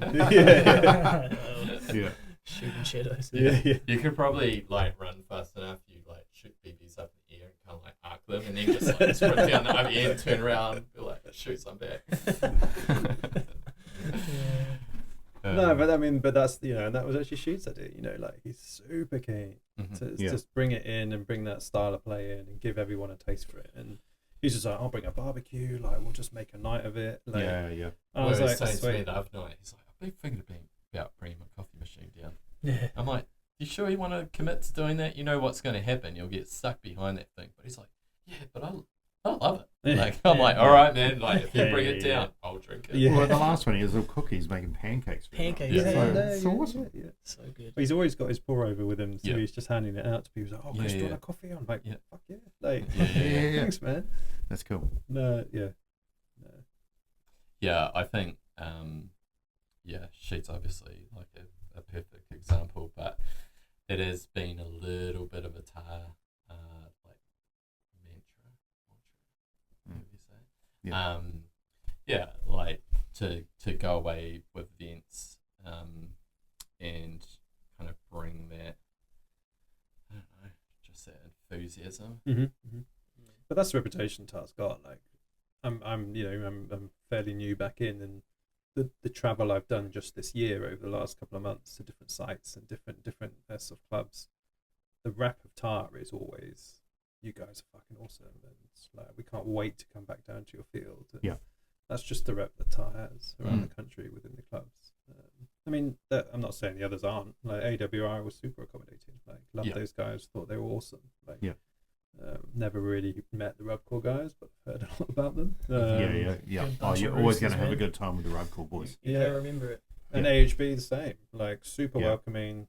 Like, Torak just let us stay in his house. Yeah. Like, I'd never met the guy. Yeah. He's a good That's rooster, awesome, that man. fella. Like, super welcoming, loves everybody. Like, and that's what Airsoft's about. Like, when you go and do stuff like that. And that's what's good with the club mentality.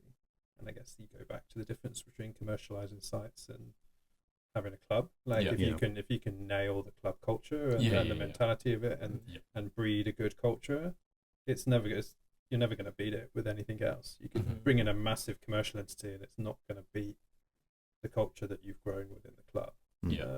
It's just not. Might run better, and the field might be maintained better. But It's kind of there for a different reason, isn't it? yeah, right.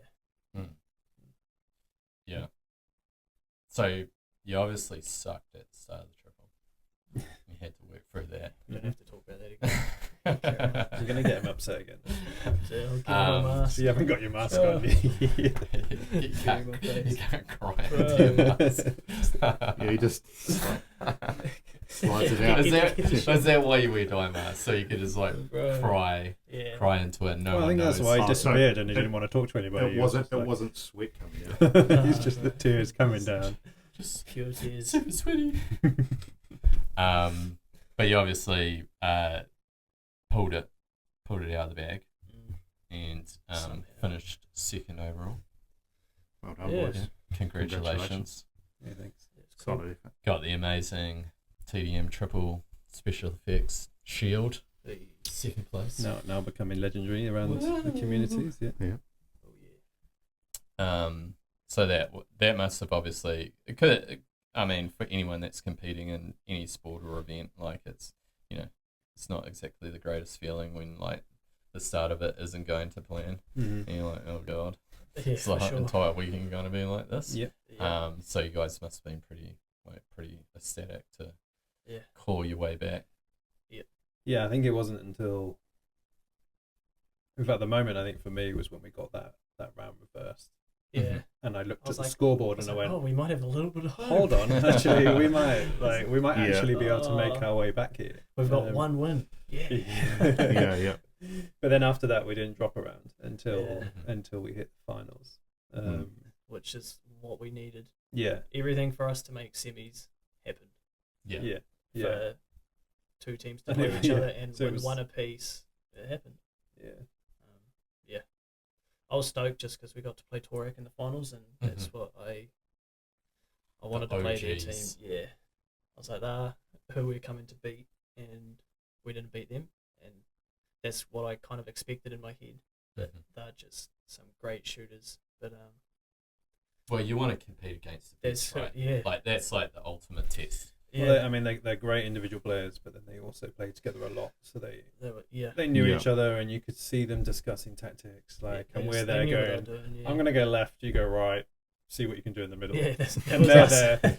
No joke, at the beginning of the game, they were there, like, all three of them just, like, crouching Probably behind check. this barrel, just seeing if they've got an angle on that. And we were Yeah. just there going, we're fucked. Yeah. You knew Uh, this is going to be a grind. Yeah, Yeah. and they're all fully speed soft kitted out, and Mhm. like, Yeah. and that's what they live for. You know, that's their style of play. They play it all the time. It's Torak's land that the field's on, It's his and his front house lawn. sits behind it. Yeah, So, Yeah. they could literally, if they wanted to, go on the field every single day and Yeah. play. Train. Yeah. Yeah. Like, so it was very humbling to kind of go up against a team like that. Yeah. Because they were clearly they clearly knew each other really, really well. Yeah. If you're gonna lose, you want to lose to them. You Yeah, don't want to yeah, lose yeah. to like a team that you know full well you could They be. slapped together last week. Yeah.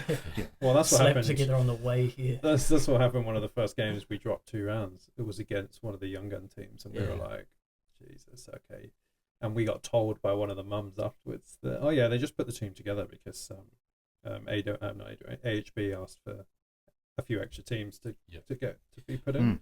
It's funny though because seeing the young guys afterwards, like they took it real seriously. Yeah, Like oh, they yeah, were yeah. super disappointed. They were Oh, gutted. they got third and Yeah. they were like They were gutted. disappointed.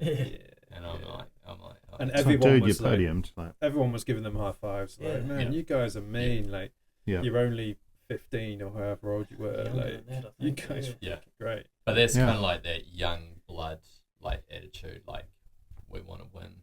Like, Mm. Yeah. or Everything. You know, yeah, we want to win everything Yeah. or win nothing. Yeah. You know? Yeah. Yeah. But again, that's like, you know, like when we're watching sports events on TV, like that's what you want to see. Mm.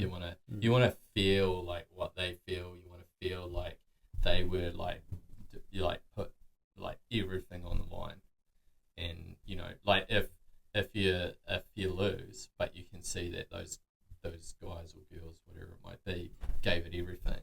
You'd be like, what more could you do? Yeah. Like, is outstanding go at it, and it's like you just couldn't make it happen. Yeah. I mean, it was, I think after our little pep talk, like we kind of realized that I wanna experience some of these pep talks. I feel No, like you you've don't. had a few some pep of them you talks. don't. Yeah. No, we had another one on Saturday night of the league, and it was that was a pretty serious, like, aimed at a few people on the team, just being like, "You boys need to fuck it up." Like, Yep. But again, like that's not a like, you know, in airsoft, it's not. Like I mean, people are hesitant just to communicate on the field. Yeah. Let alone like have a serious like pep talk Yeah. conversation yeah. about like, you know, exactly how you feel about everyone's performance. Yeah. So, Oh, for sure. I think it was more. But it need like you need to have those Oh conversations. yeah, 100%. And we were more brutal. Like we weren't that brutal because I think also, like, when we played on the journey up, it was the first time I'd met Andrew. Kane and John Z. Yeah. I think you met Kane. I'd before. met Kane before, but I'd never spent any time Yeah. with him. Certainly never played with him. before. They get to our house and I was like, "Oh yeah, this is Chris." And turned out they'd never met. I was Yeah. like, "Oh, Yeah. so that element. Just So we had to yeah. get to know each other real quick on Yeah. the journey across. To I mean, you Hawke's Bay. didn't have like what 5 hours to Yeah, figure that out. yeah, you know, and we talked about a lot of shit, probably not airsoft related, but and that puts a real different dynamic into how you play, because I had Splatz was the only one I'd really played with in Yeah. that team, Yeah. and so I was confident that we could perform because I was just like, well, I know his play style, he knows mine. yeah, We're both reasonably on the same page, except he's got a better platform for it than I do.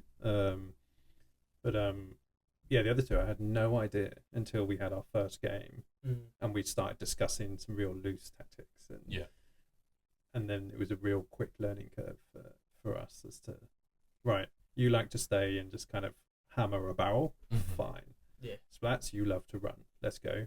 Like, I'm a bit of a hybrid. I'll quite happily stay and hammer a barrel, or I'll run. Like, I don't really mind. And then Kane just kind of just runs when he I was amazed. Sporadic. Yeah, he just went straight up the guts to the yeah. 50-yard line in the first game. I was like, "Whoa! Like, how did you just?" He was walking, and he got there unscathed. I couldn't believe it. Yeah. I thought he was going to. Probably because the other team expected no one to do that. Yeah.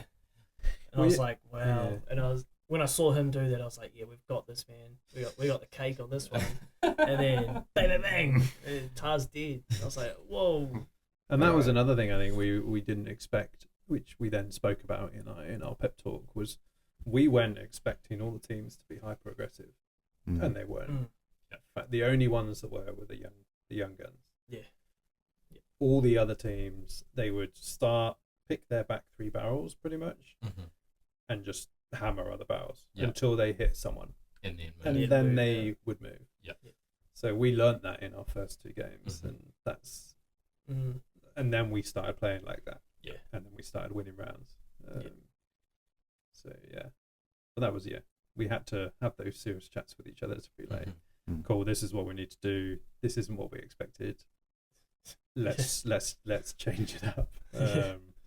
Well, it's healthy. It's healthy for the team. Yeah, growth, right. And it's and the only reason we came back in the league, I know we keep going back to it, but that was also our first run out as a team, like properly.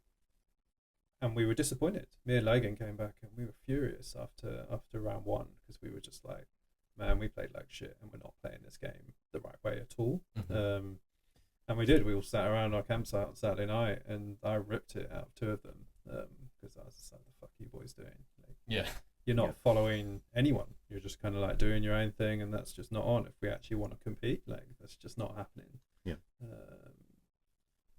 But then they upped their games, and the next day, we came out swinging and again clawed our way back to a podium finish. So we were pretty happy with the result, and I mean, you need it in Airsoft, and people just need to not be sensitive and just take it on the nose. And well, it's been a long time of it's a personal attack.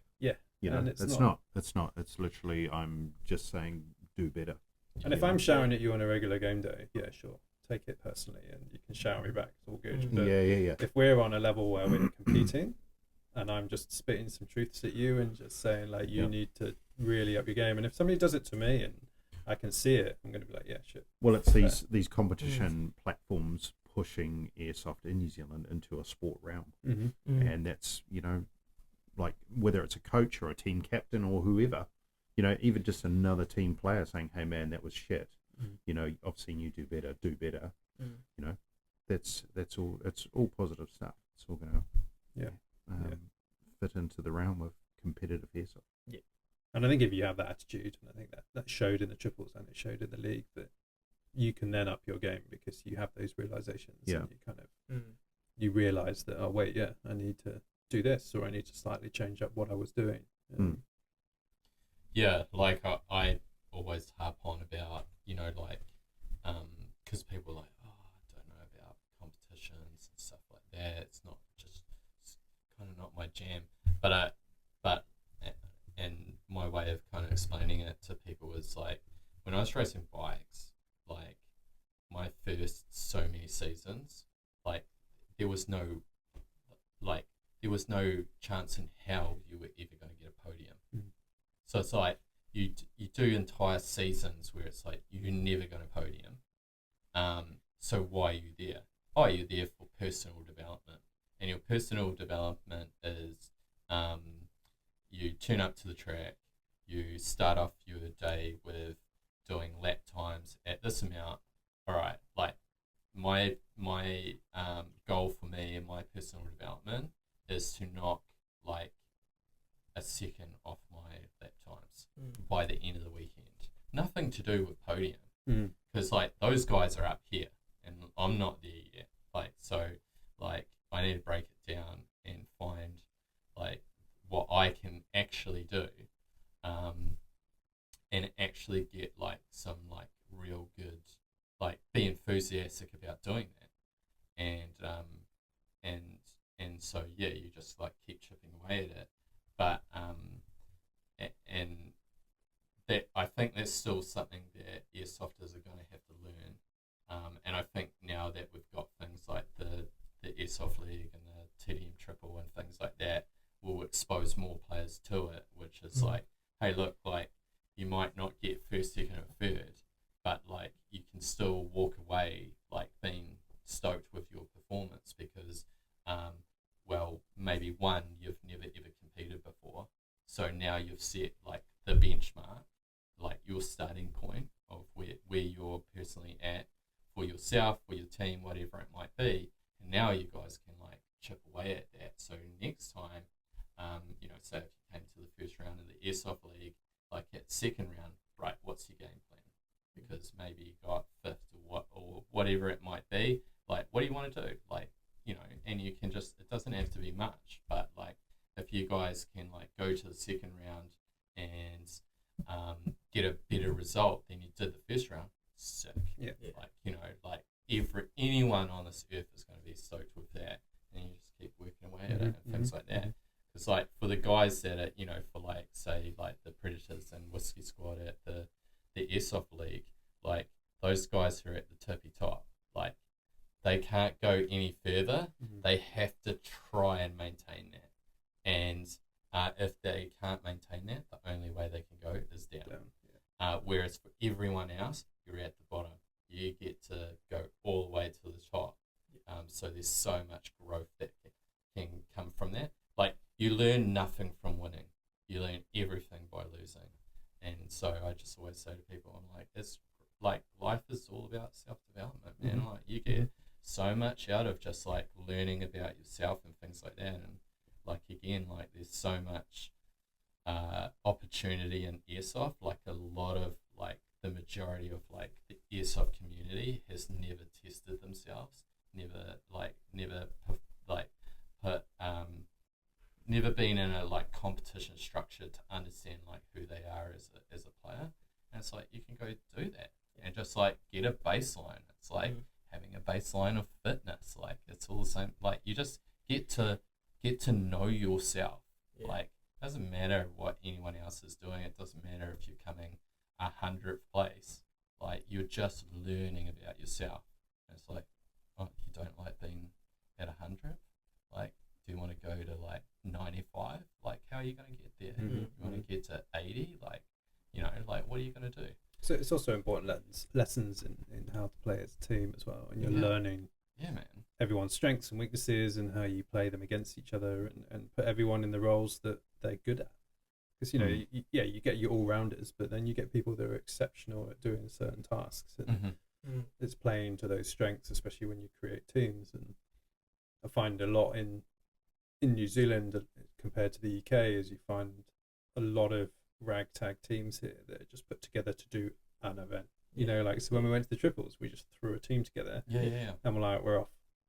Whereas now what we're trying to do in Deadshot, and I'm lucky to have some really cool people along for the ride, that I'm just encouraging that get yourself a team, play together, learn each other, just become mates with each other. Like, then start going to events, or just go to the events on the off. You know, like we were together for 2 months and we committed to the league, and we're just like, sorry, let's just go and let's just test ourselves against whatever else is out there.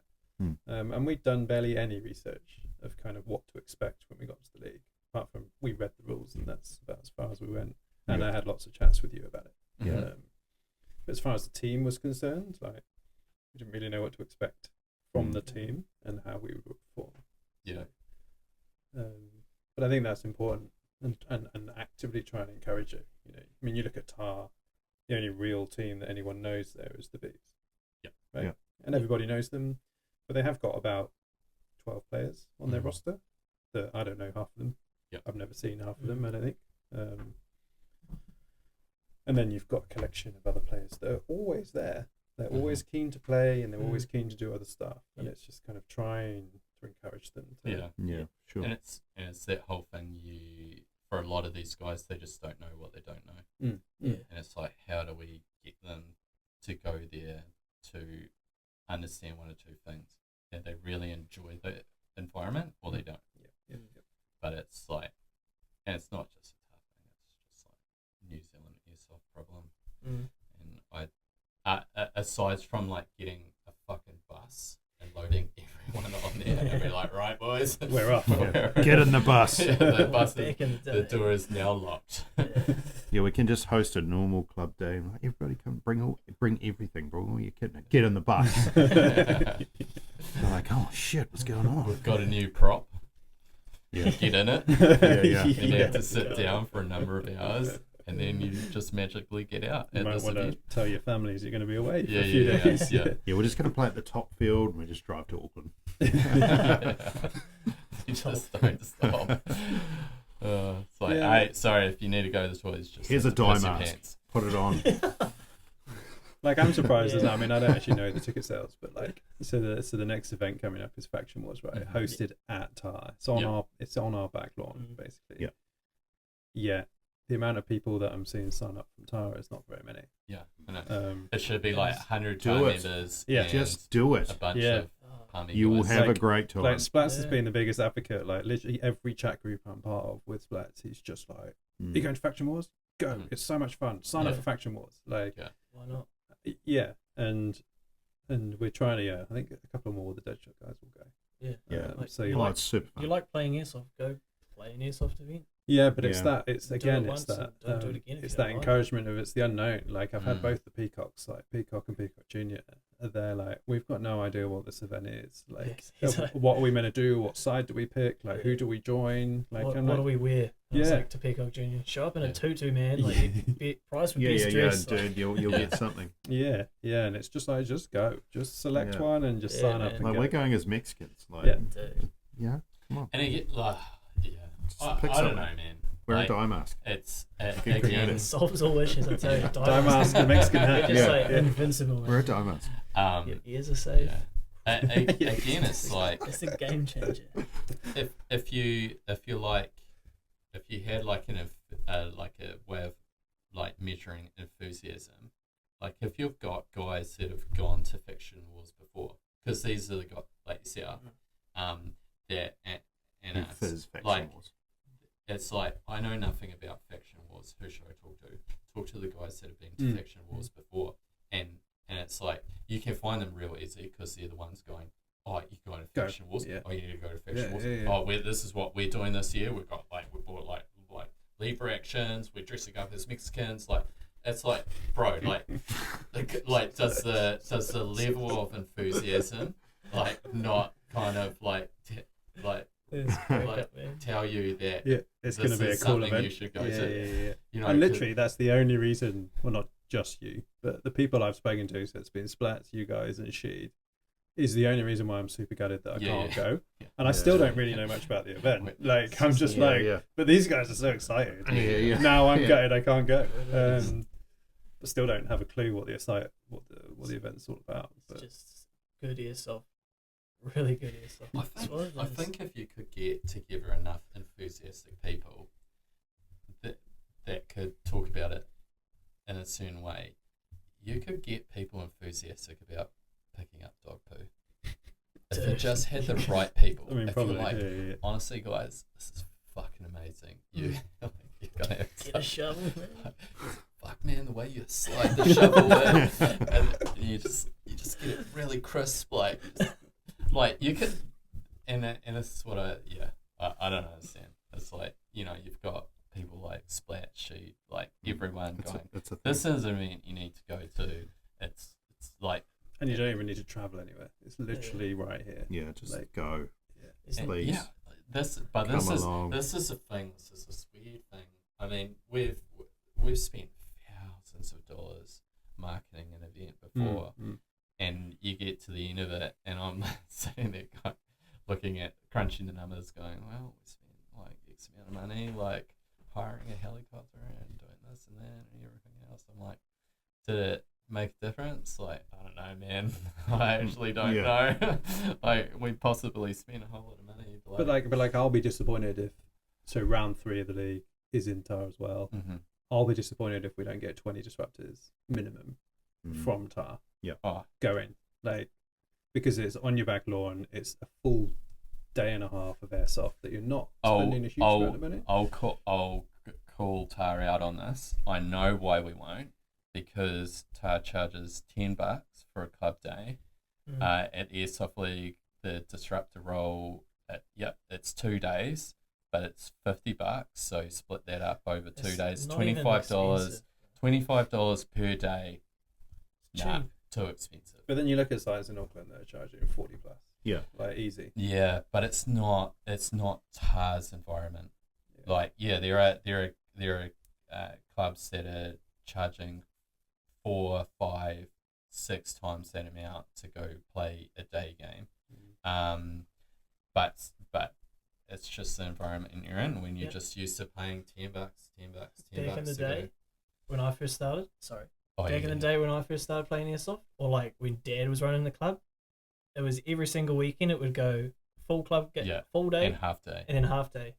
Half day was free, just show up, full day was if you had a $2 or a $1 coin in your car, put it in this ice cream Yeah, I container. remember his little That was it for his like little years. his little glad bag. Yeah, Like, for chuck the old years. coin in there.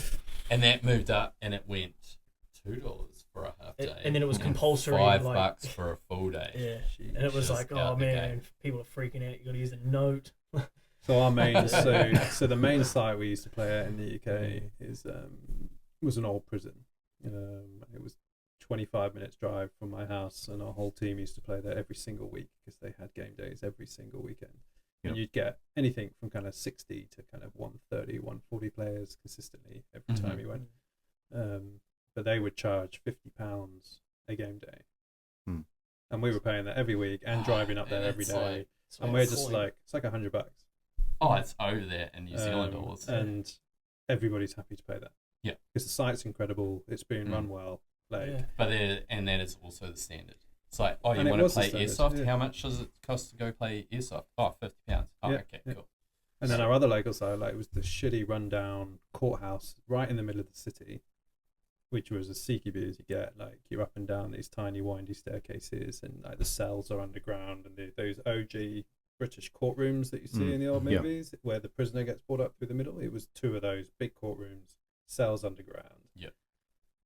Always, you only got to play for like 2-3 hours at night, and they were great, but it was still £30 Yeah. every night. You wanted to Yeah, go down yeah. there and play. Mhm. But you'd get consistent player bases turning up to them because they're just fun sites. Yeah. But that's the norm. Like, Well, when we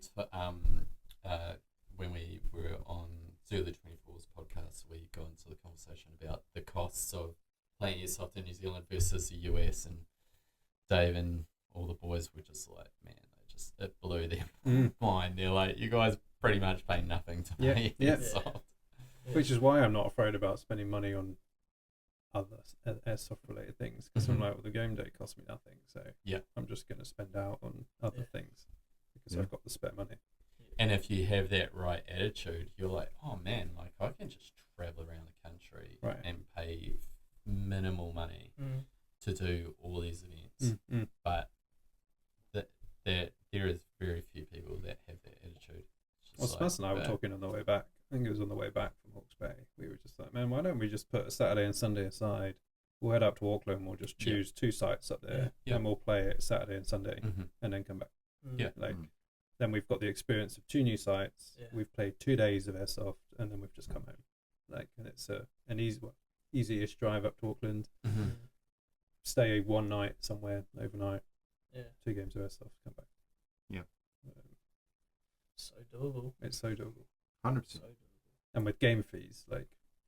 But if you guys were doing that, it would be like, wow. Yeah. You guys playing what? Like you're traveling like between 2 like airsoft places over 1 weekend. Like, oh, that's crazy. Yeah, I know airsofters That's so that futuristic. I know some airsofters that would do it. You know, I could probably pick 3 or 4 that would put their hands up and be like, if they're free that weekend, they're like, yeah, I'm in. And I think that's the community we want to build and want to expand. Yeah, 100%. And that's where that's where any culture begins. It's like just get started by a couple of dudes, enthusiastic people. Yeah, and then down the line, like you keep that culture going, and then all of a sudden, like and like for us doing the league, it will be the same with Scott doing the triple. Is it's like you're doing it for the now, but what you're actually thinking about is the next generation that comes in. Like, because like if you guys like build that culture of like traveling, doing like whole weekends of airsoft and traveling is normal, then like the next young player that comes in, like for him that's normal. Like I mean they do it in rugby. Like you travel around with all your games. Yeah. Like there's nothing weird about that. You jump on the bus. You're going here for this game. It's the bus. The bus is coming back. So this idea is getting a bit better now. Yeah. Like buses in rugby were the bus normal license. jam. I've not got a. Sounds like Jono's got a bus license. Whether it's legal or not, I don't know. No, I'll just sort a bus out. Just drive a bus. Yeah, who gives a shit? He'll just turn up with a bus. Get in the like bus. massive coach. Get in the bus. I got a real nice one, boys. Like jump in. But yeah, Mexican like sign on the side. But you got like it's all like Mexican down. Party Yeah. dog. It's like one of those taco buses. Like, Yeah. Megaphone. The in. You've already- tassels on the side. You've already got the playlist sorted. Yeah. So it's Oh, fine. we do. But like, yeah, you are like when you're thinking that broadly, you're like, all right, like it's going to be hard yards with the current player base because like they've been doing things this way for so long. But what you're doing is you're actually creating like the beginning of a culture. So like when the next generation of players come in, that's just the norm, and they're just like, oh, this is just how things are done. Cool. Like, and then you have a whole generation where they're like, this is what we do. This is normal. Those old dogs over there that are just like whinging about shit. Like, you know, they need to stay at home. Like, stop whinging. Stay over there at the sulk table. Yeah. Can't yeah. possibly go travelling. Yeah, what do you mean? Sulking about Yeah. stuff. That's what you're really thinking about. But like those cultures have to be started, and they have to be started now. Yeah. So you got to bake them in the oven. Like a burrito. Like a like a burrito. baked burrito. Everything's going back to that. Yeah. I mean, my biggest thing, like I've had some really, Nice burritos. I've had some good burritos, along with some like really Shit ones. uncomfortable, well, some good burritos alongside some uncomfortable conversations, and like the people haven't had faith in what we're doing, or have had serious concerns, and my kind of reply to that has been, well, I don't want to do the same shit for the next 15 years, and if we are, I'm out. Yeah. Like, Yeah. might as well just stop Push now. the bar. Yeah. Or if like we want to like, work towards doing something like that's bigger than all of us, like I'm all in. And like, I'd like to think that like me and John have kind of like shown that we are all in, to like keep pushing things forward as much as we weirdly want everything to stay the same, but we whinge about it when it is. And that's why we were, so enthusiastic about supporting Scott with the TDM triple, because, and like when it's a funny conversation, because when I first got into contact with him, he's like, oh, I thought you boys were just like did the whole Milsom thing, and I'm like, nah, man, like, I was like, no, like we want to support people that are putting in the work and providing new opportunities for players. Like, why would it's weird, because I was kind of like, why would we not support that? And it's kind of like, oh yeah, why wouldn't you support And that? that's part of going to these events as a player, is supporting that event, Yeah. helping it grow. Yeah. Be a part of the movement. So like every event that we've gone to, not in a player role, just like as like whether it's like sponsors or doing admin or doing having a shop as a vendor, like I've always had such a good time. Yeah, right. Because you're just in amongst the community, Mhm. like, and it's like you get to see like all the enthusiastic players and all the rest of it, and but it's a big catch up. Like you meet new people, you catch up with people you already know and things like that, and especially going back to the triple next year, like it'll there'll be that camaraderie of like we're all coming back together to do this thing, and like Those like, Dimas guys are back. Splatz. Shit. yeah. Which is it's awesome. Like I really enjoy that. I think on the other side of the competition thing is and I know I remember I showed you a video at the weekend of something in the UK that started off as something like the Nationals that we have here, although I've never been. Yes, But yes. it's kind of what I imagine it to be like, because we are hoping to go this year. Is what you've just touched on with the whole kind of like you go to an event not as a player and you're just going as a vendor or whatever, but you're getting involved in the community and you always have a great time, is expanding that point of over nationals and creating what is more of a social event. And it happens once a year, and then it just turns into a festival in the day. Like they used to have, well, they still have it, and it's massive now in the UK. It started off as the National Airsoft event, so they treated it like this is the best shit in the country. All the teams should come and compete, and then it just naturally evolved into this, and they've now rebranded, and they're now just called the National Airsoft Festival. And it is just an excuse to go and play a little bit of airsoft, and then the rest of it's social. And they've got like fully licensed bars, bands. Every European airsoft supplier out there is there as a vendor, and it's just a catch up for all the teams, all the groups, all the sites all over the country just to go, and they'll get 1,500-1,600 players turn up. Like for the whole weekend. But people go knowing that it's that style of event.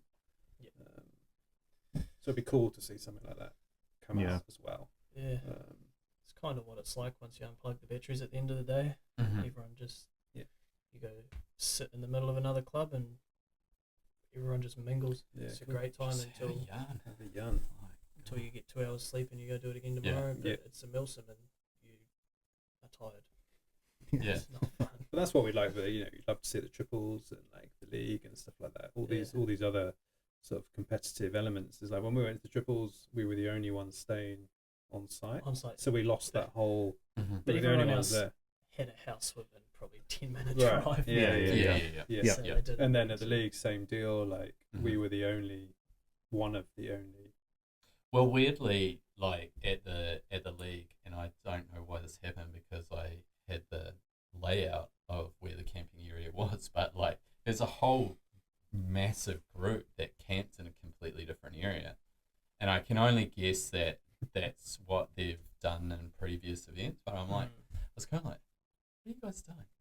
But like we were like so solely focused on like making sure the schedule was running to plan that by the time I like looked, they'd created like this whole second village, and I'm like, why are you guys like over there? Because that's what I was thinking. I was like, if you're all like in this hub, like you get to the end of the day, you just hang out, because they're all just like sitting at their tents, like just yarning away, and they were until like even beyond like.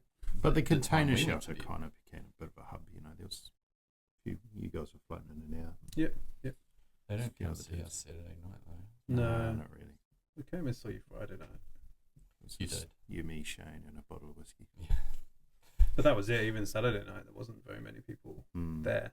And again, there's a lot of local teams probably not live 5 minutes down the road, so they just shoot off. Even the Beebs, they got some accommodation in Cambridge, so they just shot off and they were staying there. So Party people. they didn't want to stay around either. And then Grant selfishly flew out. Beebs are scared somewhere. Scared of the dark. Especially scared of the compost toilets. Imagine the trace around going in the compost toilets at night. Just pinging off those tin doors would have been enough. Yeah, they were pretty funny. Yeah, and it's funny because I did put it on the map, but there was another toilet like as you drove in, and I was during one of the days I went and checked it out, and it was like luxury. Was it? Yeah.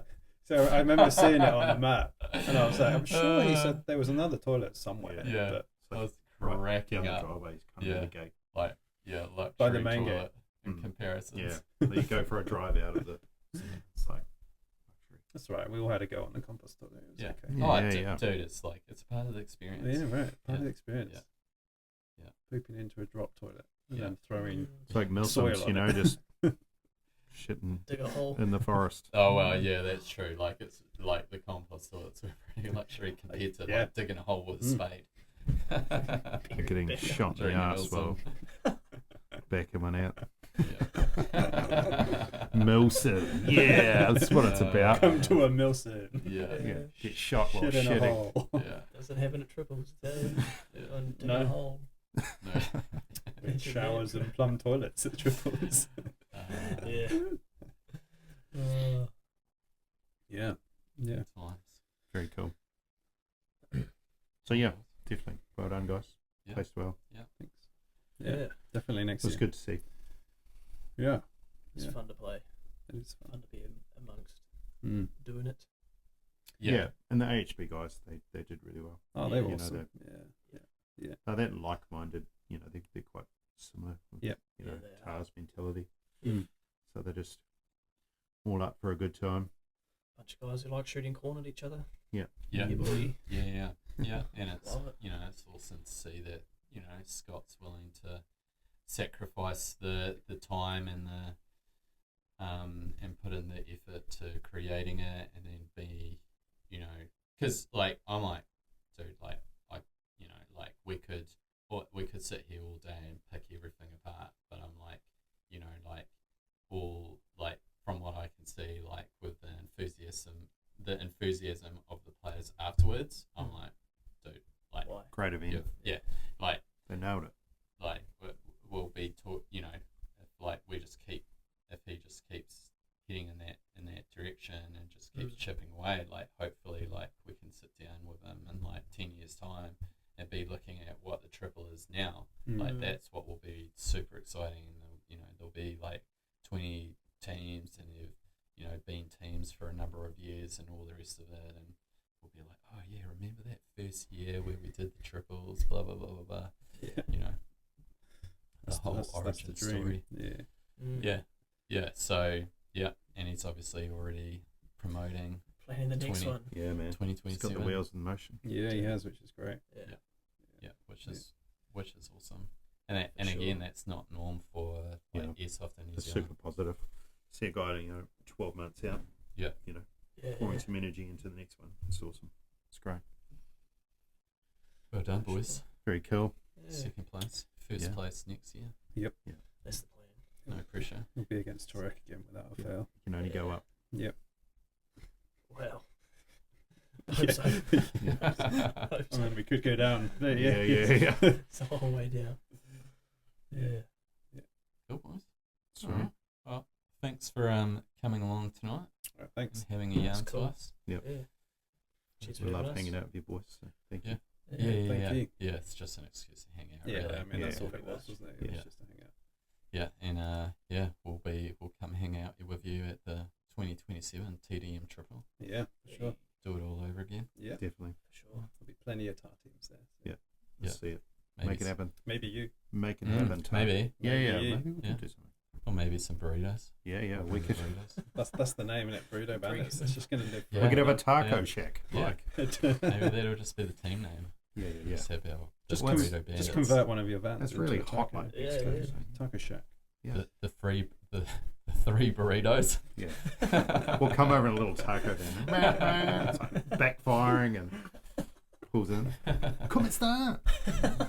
Done. We've got to do it now. Yeah. On that note, let's not get into Nah, Mexican let's not go there. accents. Very good. All right.